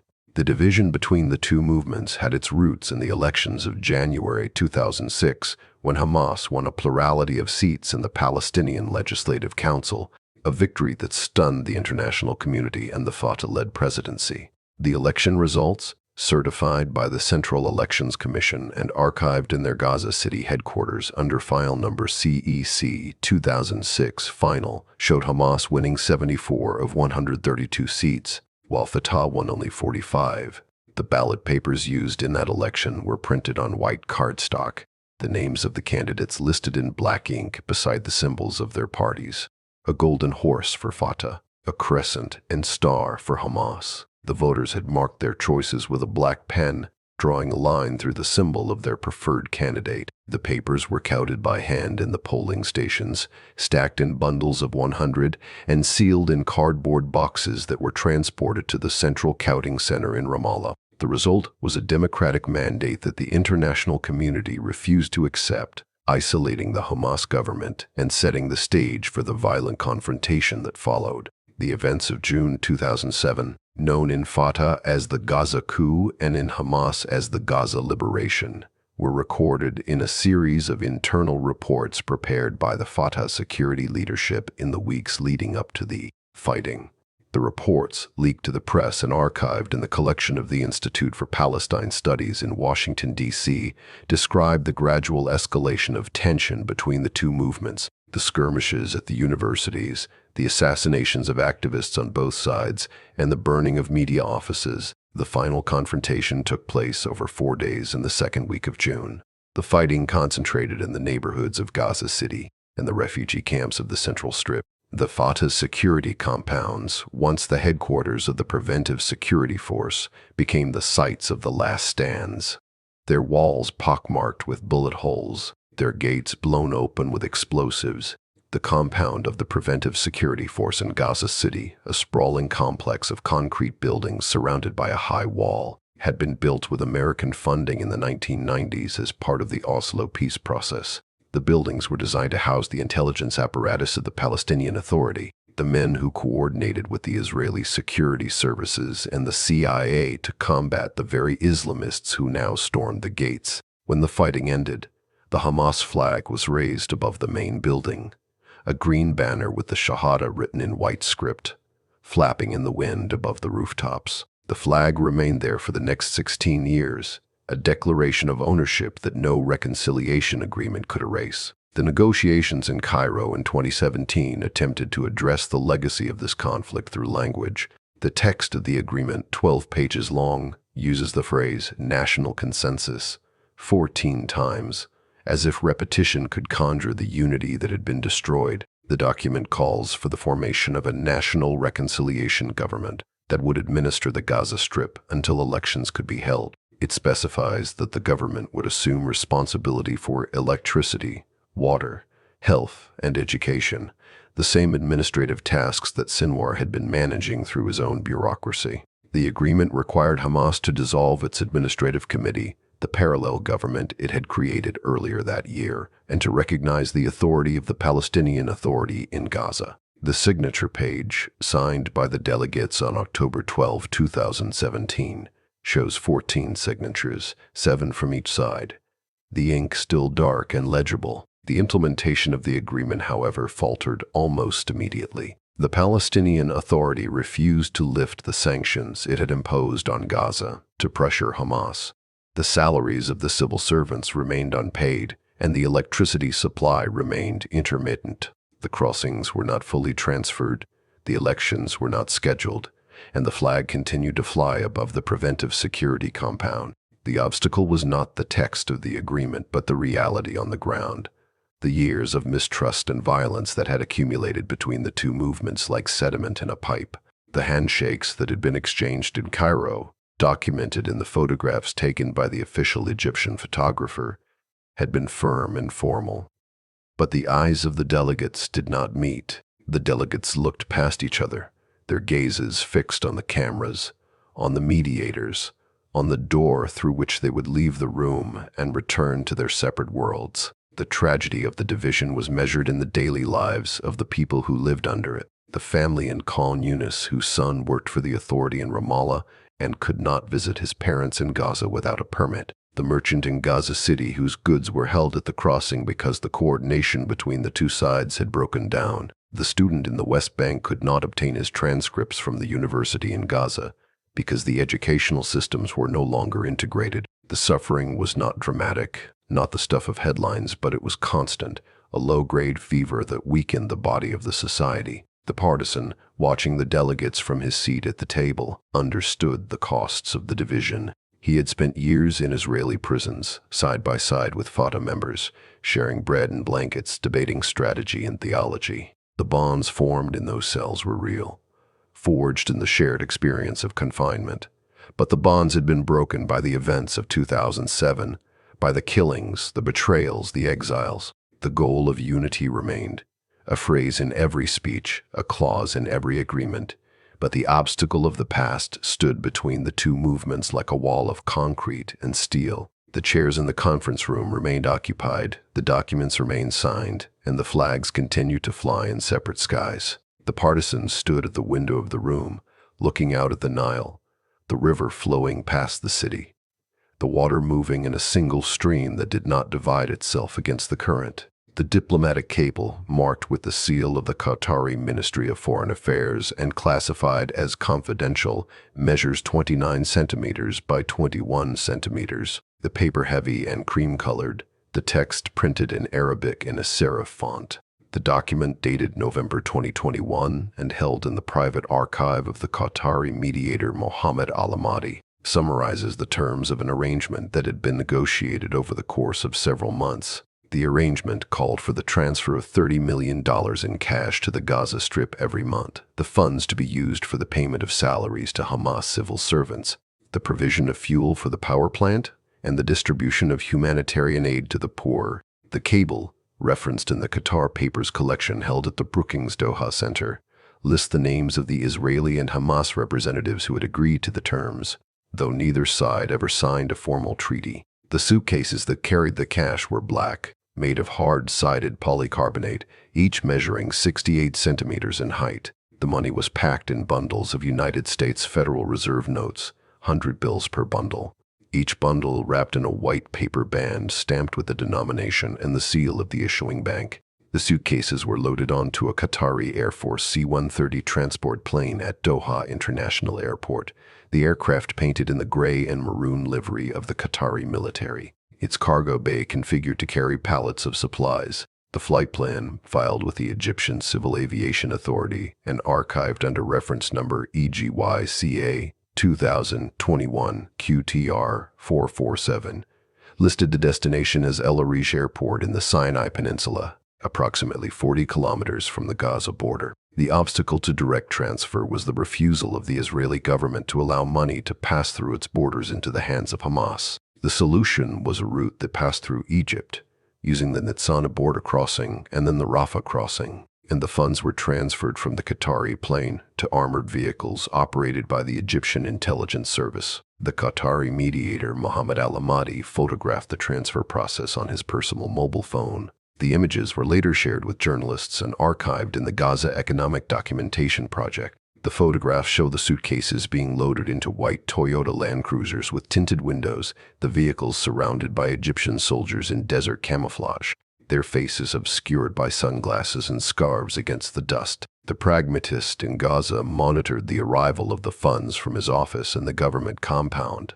The obstacle he faced was not the negotiation itself, but the conditionality attached to it. The Israeli government, acting through Egyptian and Qatari intermediaries, demanded a cessation of rocket fire, an end to the incendiary balloon attacks that had set fire to the fields of southern Israel, and a restraining of the more militant factions within Gaza. The monthly transfer was not a gift, but a payment for quiet, a transactional arrangement that treated the violence as a commodity to be bought and sold. A transcript of a phone call between the Qatari mediator and the Hamas leadership, intercepted by Israeli intelligence and declassified in 2023 under FOIA request ISA 2023 QA 1124, records the mediator explaining the terms. The Israelis want 3 days of complete calm before the transfer. If there is a single rocket, the transfer will be delayed by 48 hours.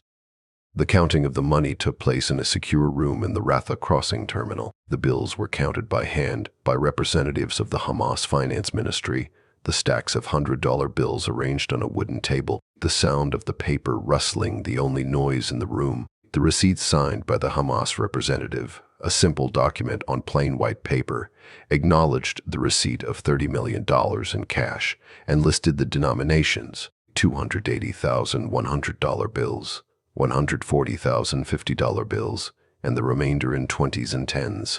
The receipt was stamped with the blue ink seal of the Hamas government and transmitted by fax to the Qatari embassy in Cairo, the facsimile machine humming as it scanned the page into a digital signal that crossed the border and the sea.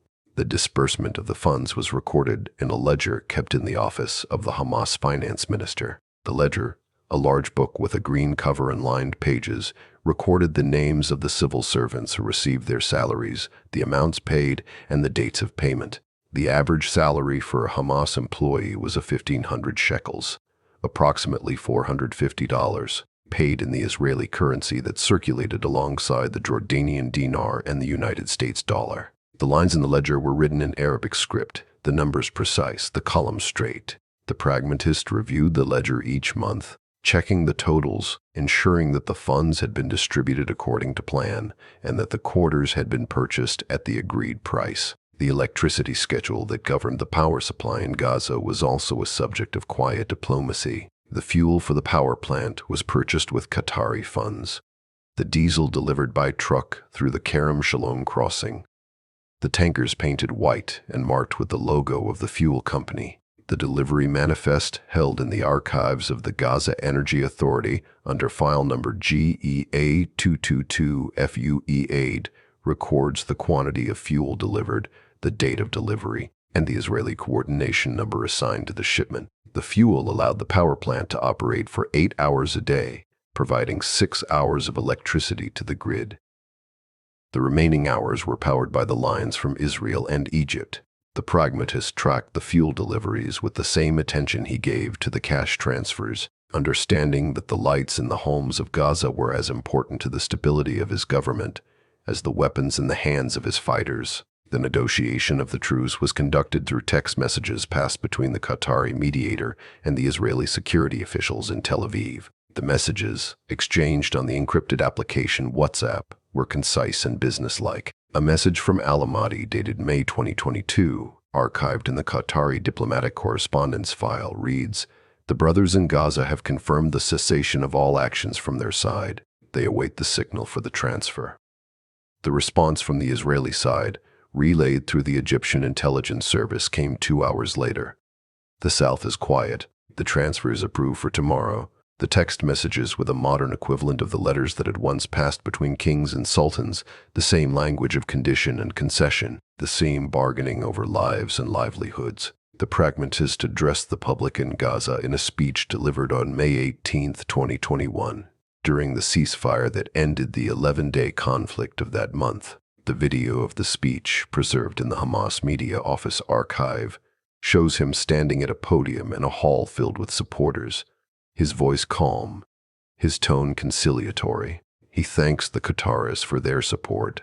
He thanks the Egyptians for their mediation, and he thanks the people of Gaza for their patience. He does not mention the negotiations that had taken place in the days before the ceasefire, the phone calls and text messages that had traded concessions for calm. He presents the outcome as a victory, the result of the resistance, the product of the rockets that had forced the enemy to yield.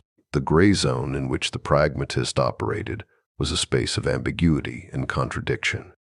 He fought a war against the enemy, and he negotiated a truce with the enemy. He condemned the siege, and he accepted the funds that were the product of the siege.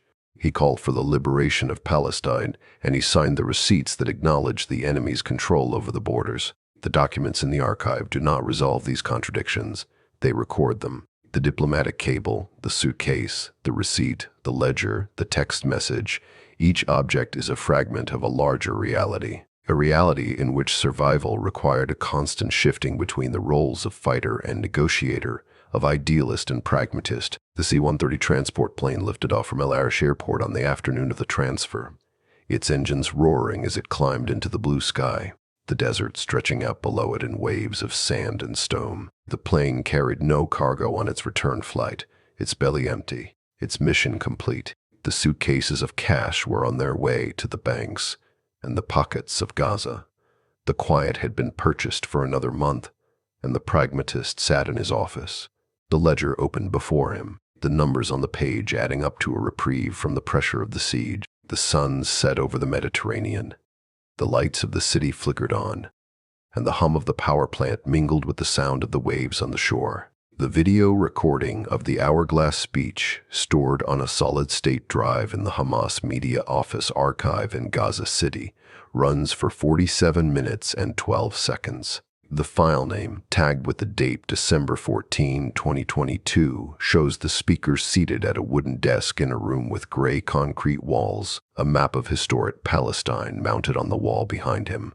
On the desk, positioned within reach of his right hand, stands a red plastic hourglass, approximately 20 centimeters in height, the sand inside white and fine, flowing from the upper chamber to the lower in a steady, silent stream. The camera remains fixed on the speaker throughout the recording, the frame tight enough to exclude the audience, creating the illusion of a private address delivered directly to the viewer. The transcript of the speech, printed on A4 paper and bound in a blue folder marked Speeches of the Leadership 2022-2023, held in the Gaza Heritage Foundation collection, renders the spoken words into written Arabic script. The opening sentence reads, "The sand is falling, grain by grain, and the vessel of time is filling." The hourglass metaphor appears 17 times throughout the text, each reference underlined in black ink by an unknown reader who studied the document after its release. The speaker uses the device to mark the passage of time, the accumulation of pressure, and the inevitability of a moment when the sand will run out, and the waiting will end. The transcript shows the word patience crossed out in one instance and replaced with preparation in the margin, a correction that suggests a deliberate choice of language. The podium from which the speaker delivered his public addresses was constructed of light wood, polished to a shine, the front panel decorated with a carved emblem of the Dome of the Rock. The microphone was a dynamic vocal model with a black metal grill, the cord coiled on the surface of the podium, the base stamped with the manufacturer's name in English letters. The speaker adjusted the height of the microphone before he began, his hand wrapping around the metal shaft. His face turned slightly to the right to avoid the glare of the camera lights. The atmosphere of the room captured in the background of the video footage was austere. The chairs arranged in neat rows, the floor covered with a thin carpet, the air still and warm. The flood metaphor emerged in a speech delivered on May 21, 2021, the transcript of which is held in the Palestinian Legislative Council archive under reference number PLC 2021-705 SP. The speaker, standing behind the podium, his voice amplified by the microphone, told the audience, "When the dam breaks, the water does not ask permission. It goes where it wills, and nothing can stand in its path." The Arabic word used for flood, tufan, carries a double meaning: the physical deluge of water and the historical reference to the flood of Noah, a divine punishment sent upon those who refuse to hear the message. The transcript shows the speaker pausing after the word tufan, the silence indicated by a dash. The audience response noted in the margin as murmurs of approval. The storm metaphor appeared in the naming of the operation that began on October 7, 2023, Al-Aqsa flood. The official announcement of the operation, printed on a single sheet of white paper and distributed to the media on the morning of the attack, is preserved in the collection of the Middle East Media Research Institute in Washington, D.C. The text reads, "The storm has come, the flood has begun, the hourglass has emptied." The three metaphors, storm, flood, and hourglass, converged in a single sentence. The accumulation of rhetorical devices that had been deployed over the course of 2 years of speeches now crystallized into a declaration of war. The religious allusions in the speeches were drawn from the Quran and the Hadith, the traditional sayings of the Prophet Muhammad. The speaker quoted Surah Al-Anfal, verse 60, in a speech delivered on July 20, 2023. The transcript of which is held in the Hamas Political Bureau archive, and prepare against them whatever you are able of power and of steeds of war by which you may terrify the enemy of Allah and your enemy. The word prepare was emphasized in the delivery, the transcript indicating a pause before and after the word, the speaker's voice rising to a higher pitch. The religious text provided a framework for the call to arms, the divine command transforming the political struggle into a sacred duty. The audience for these speeches, captured in the wide-angle shots that preceded the tight framing, filled the room. The faces in the crowd were predominantly male, the age range spanning from teenagers to old men with gray beards, their clothing a mix of traditional and modern styles. The seating arrangement placed the leadership in the front rows, their chairs positioned slightly apart from the general audience, their postures attentive, their hands resting on their knees. The speaker addressed the crowd as "my people" and "my nation," the possessive pronoun creating a sense of intimacy and shared purpose, the rhetorical device of inclusion that erased the distance between the speaker and the audience. The text of the speeches was distributed in printed form after each delivery, the pages stapled together in the upper left corner, the header printed in bold type, "Speech of the Brother Leader Yahya Sinwar." The distribution network included the mosques, the schools, the government offices, and the military bases, the physical copies ensuring that the words would survive the digital censorship that the enemy might impose. The copies in the archive show signs of wear. The edges of the pages are curled, the ink has faded in places where the paper was exposed to sunlight, and the staple has rusted from the humidity of the coastal air. The rhetorical strategy of the speaker operated on multiple levels. The metaphors provided a vocabulary for the mobilization of the population. The religious allusions justified the violence, and the repeated references to time provided a sense of urgency. The obstacle of the international media, the noise of the global conversation that threatened to drown out his message, was countered by the simplicity and the repetition of the imagery. The storm, the flood, the hourglass, these were images that required no translation, no explanation, no context. They spoke directly to the imagination, bypassing the filters of the analysts and the commentators. The recording of the hourglass speech ended with a final gesture. The speaker reached across the desk, his hand closing around the red plastic frame of the hourglass, and turned it over. The white sand began to flow again, the upper chamber emptying, the lower chamber filling. The camera held on the image of the hourglass for 12 seconds before fading to black, the silence of the room broken only by the sound of the speaker's breathing, amplified by the microphone, the rhythm of a man who had said what he needed to say and was now waiting for the world to hear. The screen went dark, the recording ended, and the file returned to the archive, where it waits for the next viewer to press play. The intelligence assessment, compiled by the Israel Defense Forces Directorate of Military Intelligence and declassified in fragmentary form under FOIA request IDF MI 2024-924, consists of 43 pages of Hebrew text, heavily redacted, with large black bars obscuring the names of sources and the specifics of signal intercepts. The document, dated October 5, 2023, 2 days before the attack, concludes with a single sentence that is not redacted. The Gaza front remains stable, with no indication of imminent escalation. The assessment is held in the Israel State Archives in Jerusalem, filed under reference number ISA MI 2023 Q4GAZA. The page is slightly curled at the edges from the dryness of the archive air. The planner sat in a room beneath the city of Khan Yunis, the walls reinforced with concrete panels, the air cool and still. The room measured 4 meters by 4 meters, the ceiling low enough that a man of average height could touch it with his fingertips. The furniture was sparse. A wooden table, 3 chairs, a metal cabinet against the wall. The table held no papers, no maps, no electronic devices. The surface was bare, wiped clean after each meeting. The wood smooth and polished from the friction of cloth. The only object that remained in the room between meetings was a whiteboard mounted on the wall, its surface blank, the marker and eraser stored in a drawer that was locked when the room was not in use. The obstacle to the planning was the density of the surveillance state. The airspace above Gaza was patrolled by drones, their cameras capable of reading a license plate from an altitude of 3 kilometers. The border was monitored by ground-penetrating radar, seismic sensors, and thermal imaging systems that could detect the warmth of a human body through several meters of earth. The electromagnetic spectrum was swept by listening stations that captured every radio transmission, every mobile phone signal, every Wi-Fi connection. The planner operated within this web of observation. His movements tracked, his communications intercepted, his profile analyzed by algorithms designed to predict his behavior. The solution to the obstacle was compartmentalization. The plan was divided into cells, each cell responsible for a single component of the operation. The unit that trained for the aerial assault did not know the unit that prepared the ground incursion. The unit that built the explosive charges did not know the unit that gathered the intelligence on the border crossings.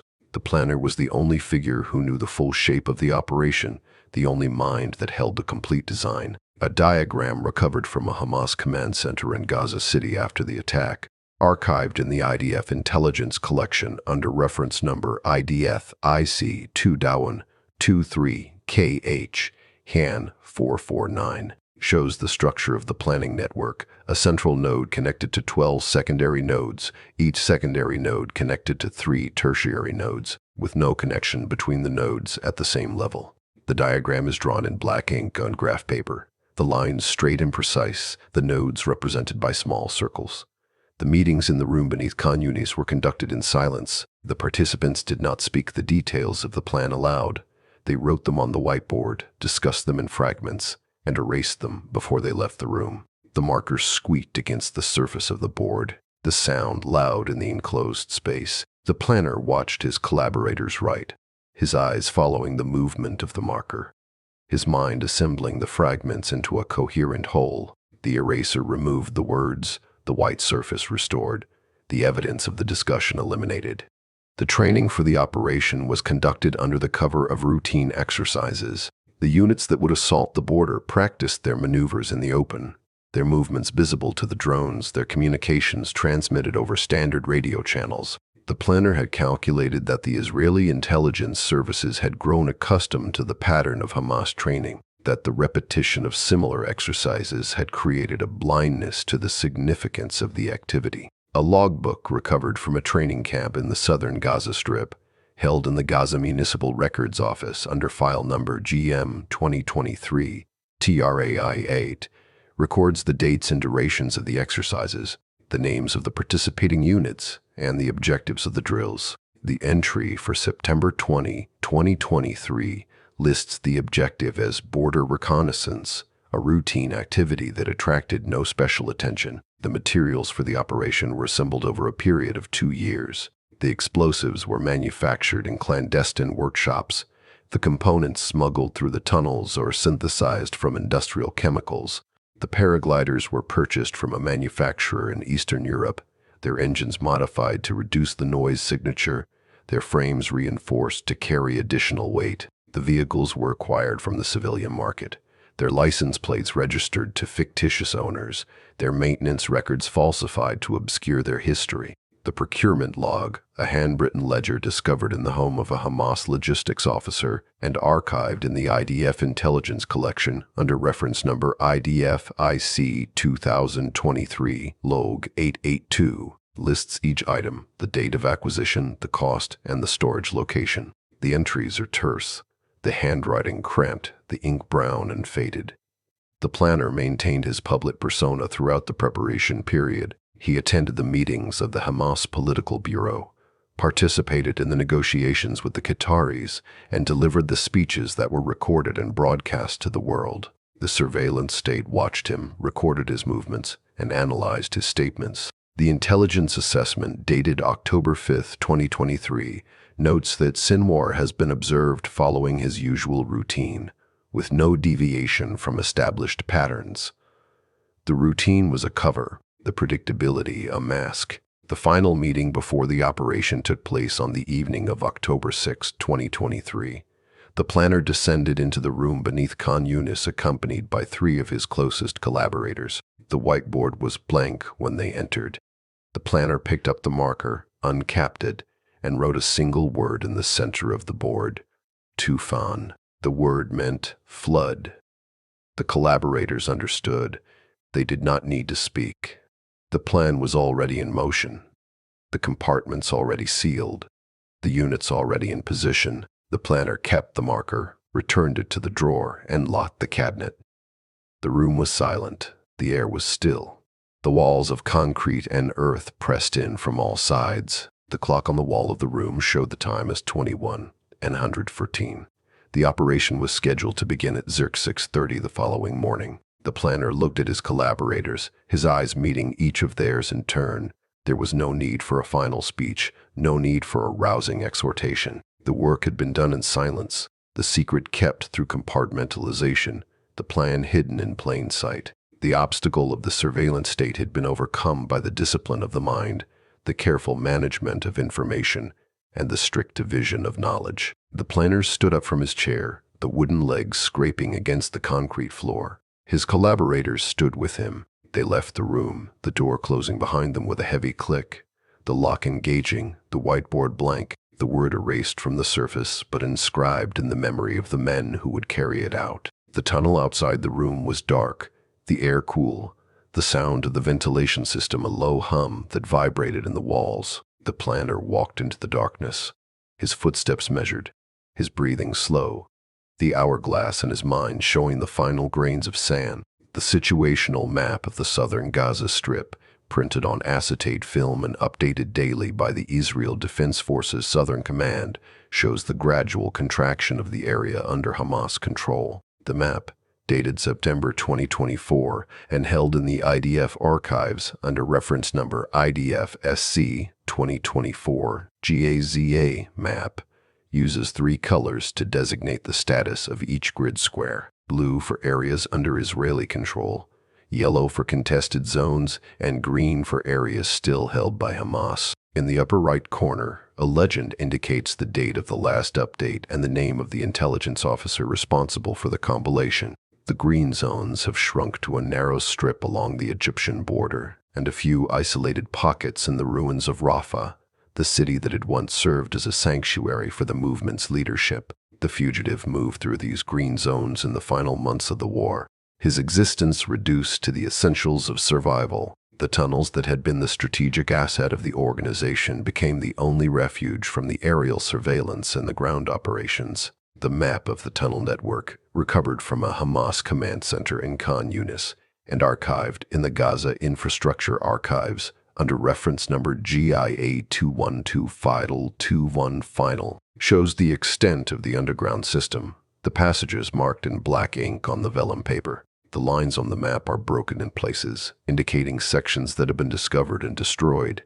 The network fragmented into isolated segments that no longer connect. The obstacle to the fugitive's movement was the systematic dismantling of the infrastructure that had sustained him. The electricity grid had been severed, the water mains broken, the sewage pipes collapsed. The streets above ground were rivers of mud and debris, the buildings reduced to mounds of concrete and twisted rebar. The satellite imagery collected by the United Nations Satellite Center, UNOSAT, in October 2024, archived in their Geneva headquarters under file number UNOSAT GAZA 224210, shows the extent of the destruction. 66% of the structures in the northern Gaza Strip damaged or destroyed, 43% in the central region, and 51% in the southern city of Rafah. The landscape that had formed the geography of the fugitive's life, the refugee camp of his childhood, the prison of his youth, the city he had governed, was being erased, meter by meter. The daily log of the fugitive's movements, reconstructed from intelligence intercepts and held in the Israel Security Agency archive under reference number ISA 2024, target Sinwar. records his last known locations. The entries are sparse, the information fragmentary. A signal detected on September 28, 2024 places him in a tunnel beneath the Tel al-Sultan neighborhood of Rafah. A thermal image captured by a drone on October 3rd shows a heat signature moving through a ventilation shaft. A communication intercepted on October 12 mentions his name in the context of a meeting with the remaining members of the military council. The log entries are typed in Hebrew, the times recorded in 24-hour format, and the coordinates given in latitude and longitude. The room where the fugitive spent his final hours was a chamber carved from the earth, the walls lined with concrete panels that had been stained by years of moisture.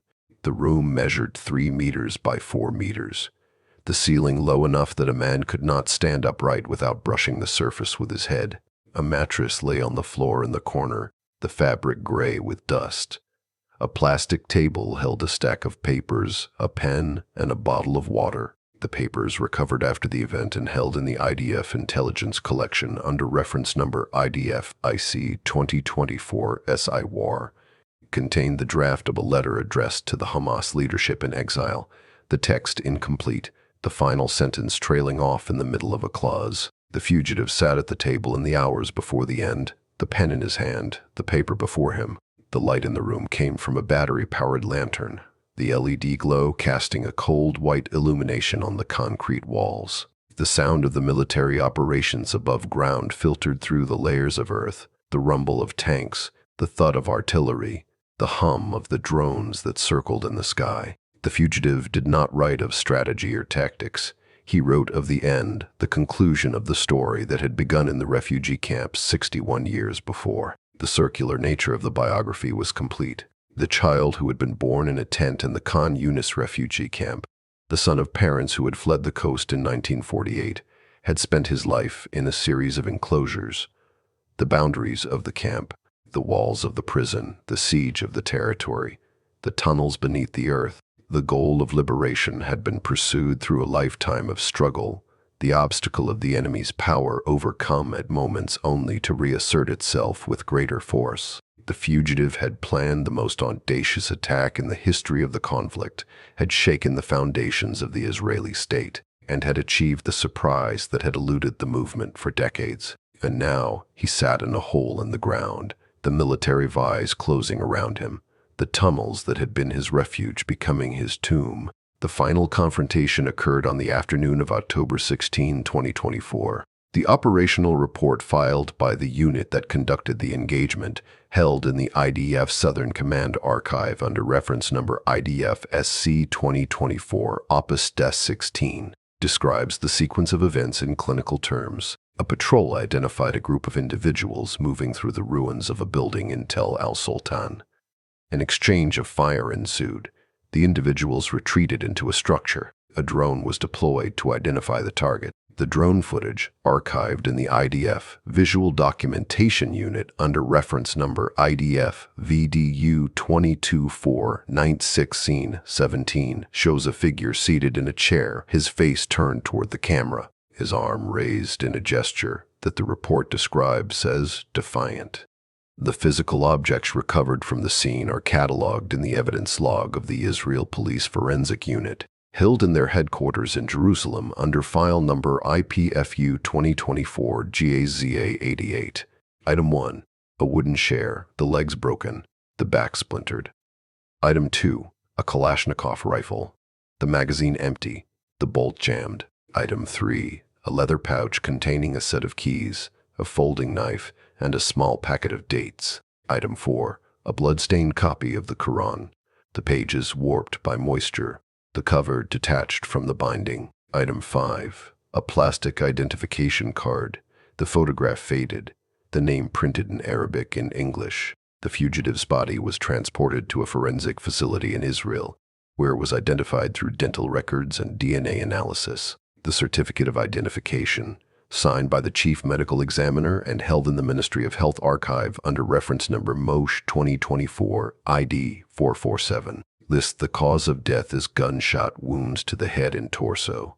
The time of death recorded is 14:37 on October 16, 2024. The certificate also notes the presence of a scar on the right side of the skull, the remnant of the surgery that had been performed in the Israeli hospital 20 years before, the mark of the tumor that had been removed by the hands of the enemy who had now become the agent of his death. The burial took place in an unmarked location, the body interred in a grave that was not identified on any map. The decision to conceal the site was made to prevent it from becoming a place of pilgrimage, a shrine for the movement that had lost its leader. The coordinates of the grave are recorded in a sealed document held in the archive of the Israeli Ministry of Defense, the file classified for a period of 50 years. The biography ends in a room beneath the ruins of a city on the edge of the desert, a city that had been reduced to rubble by the war that the fugitive had initiated. The goal of liberation remained unachieved.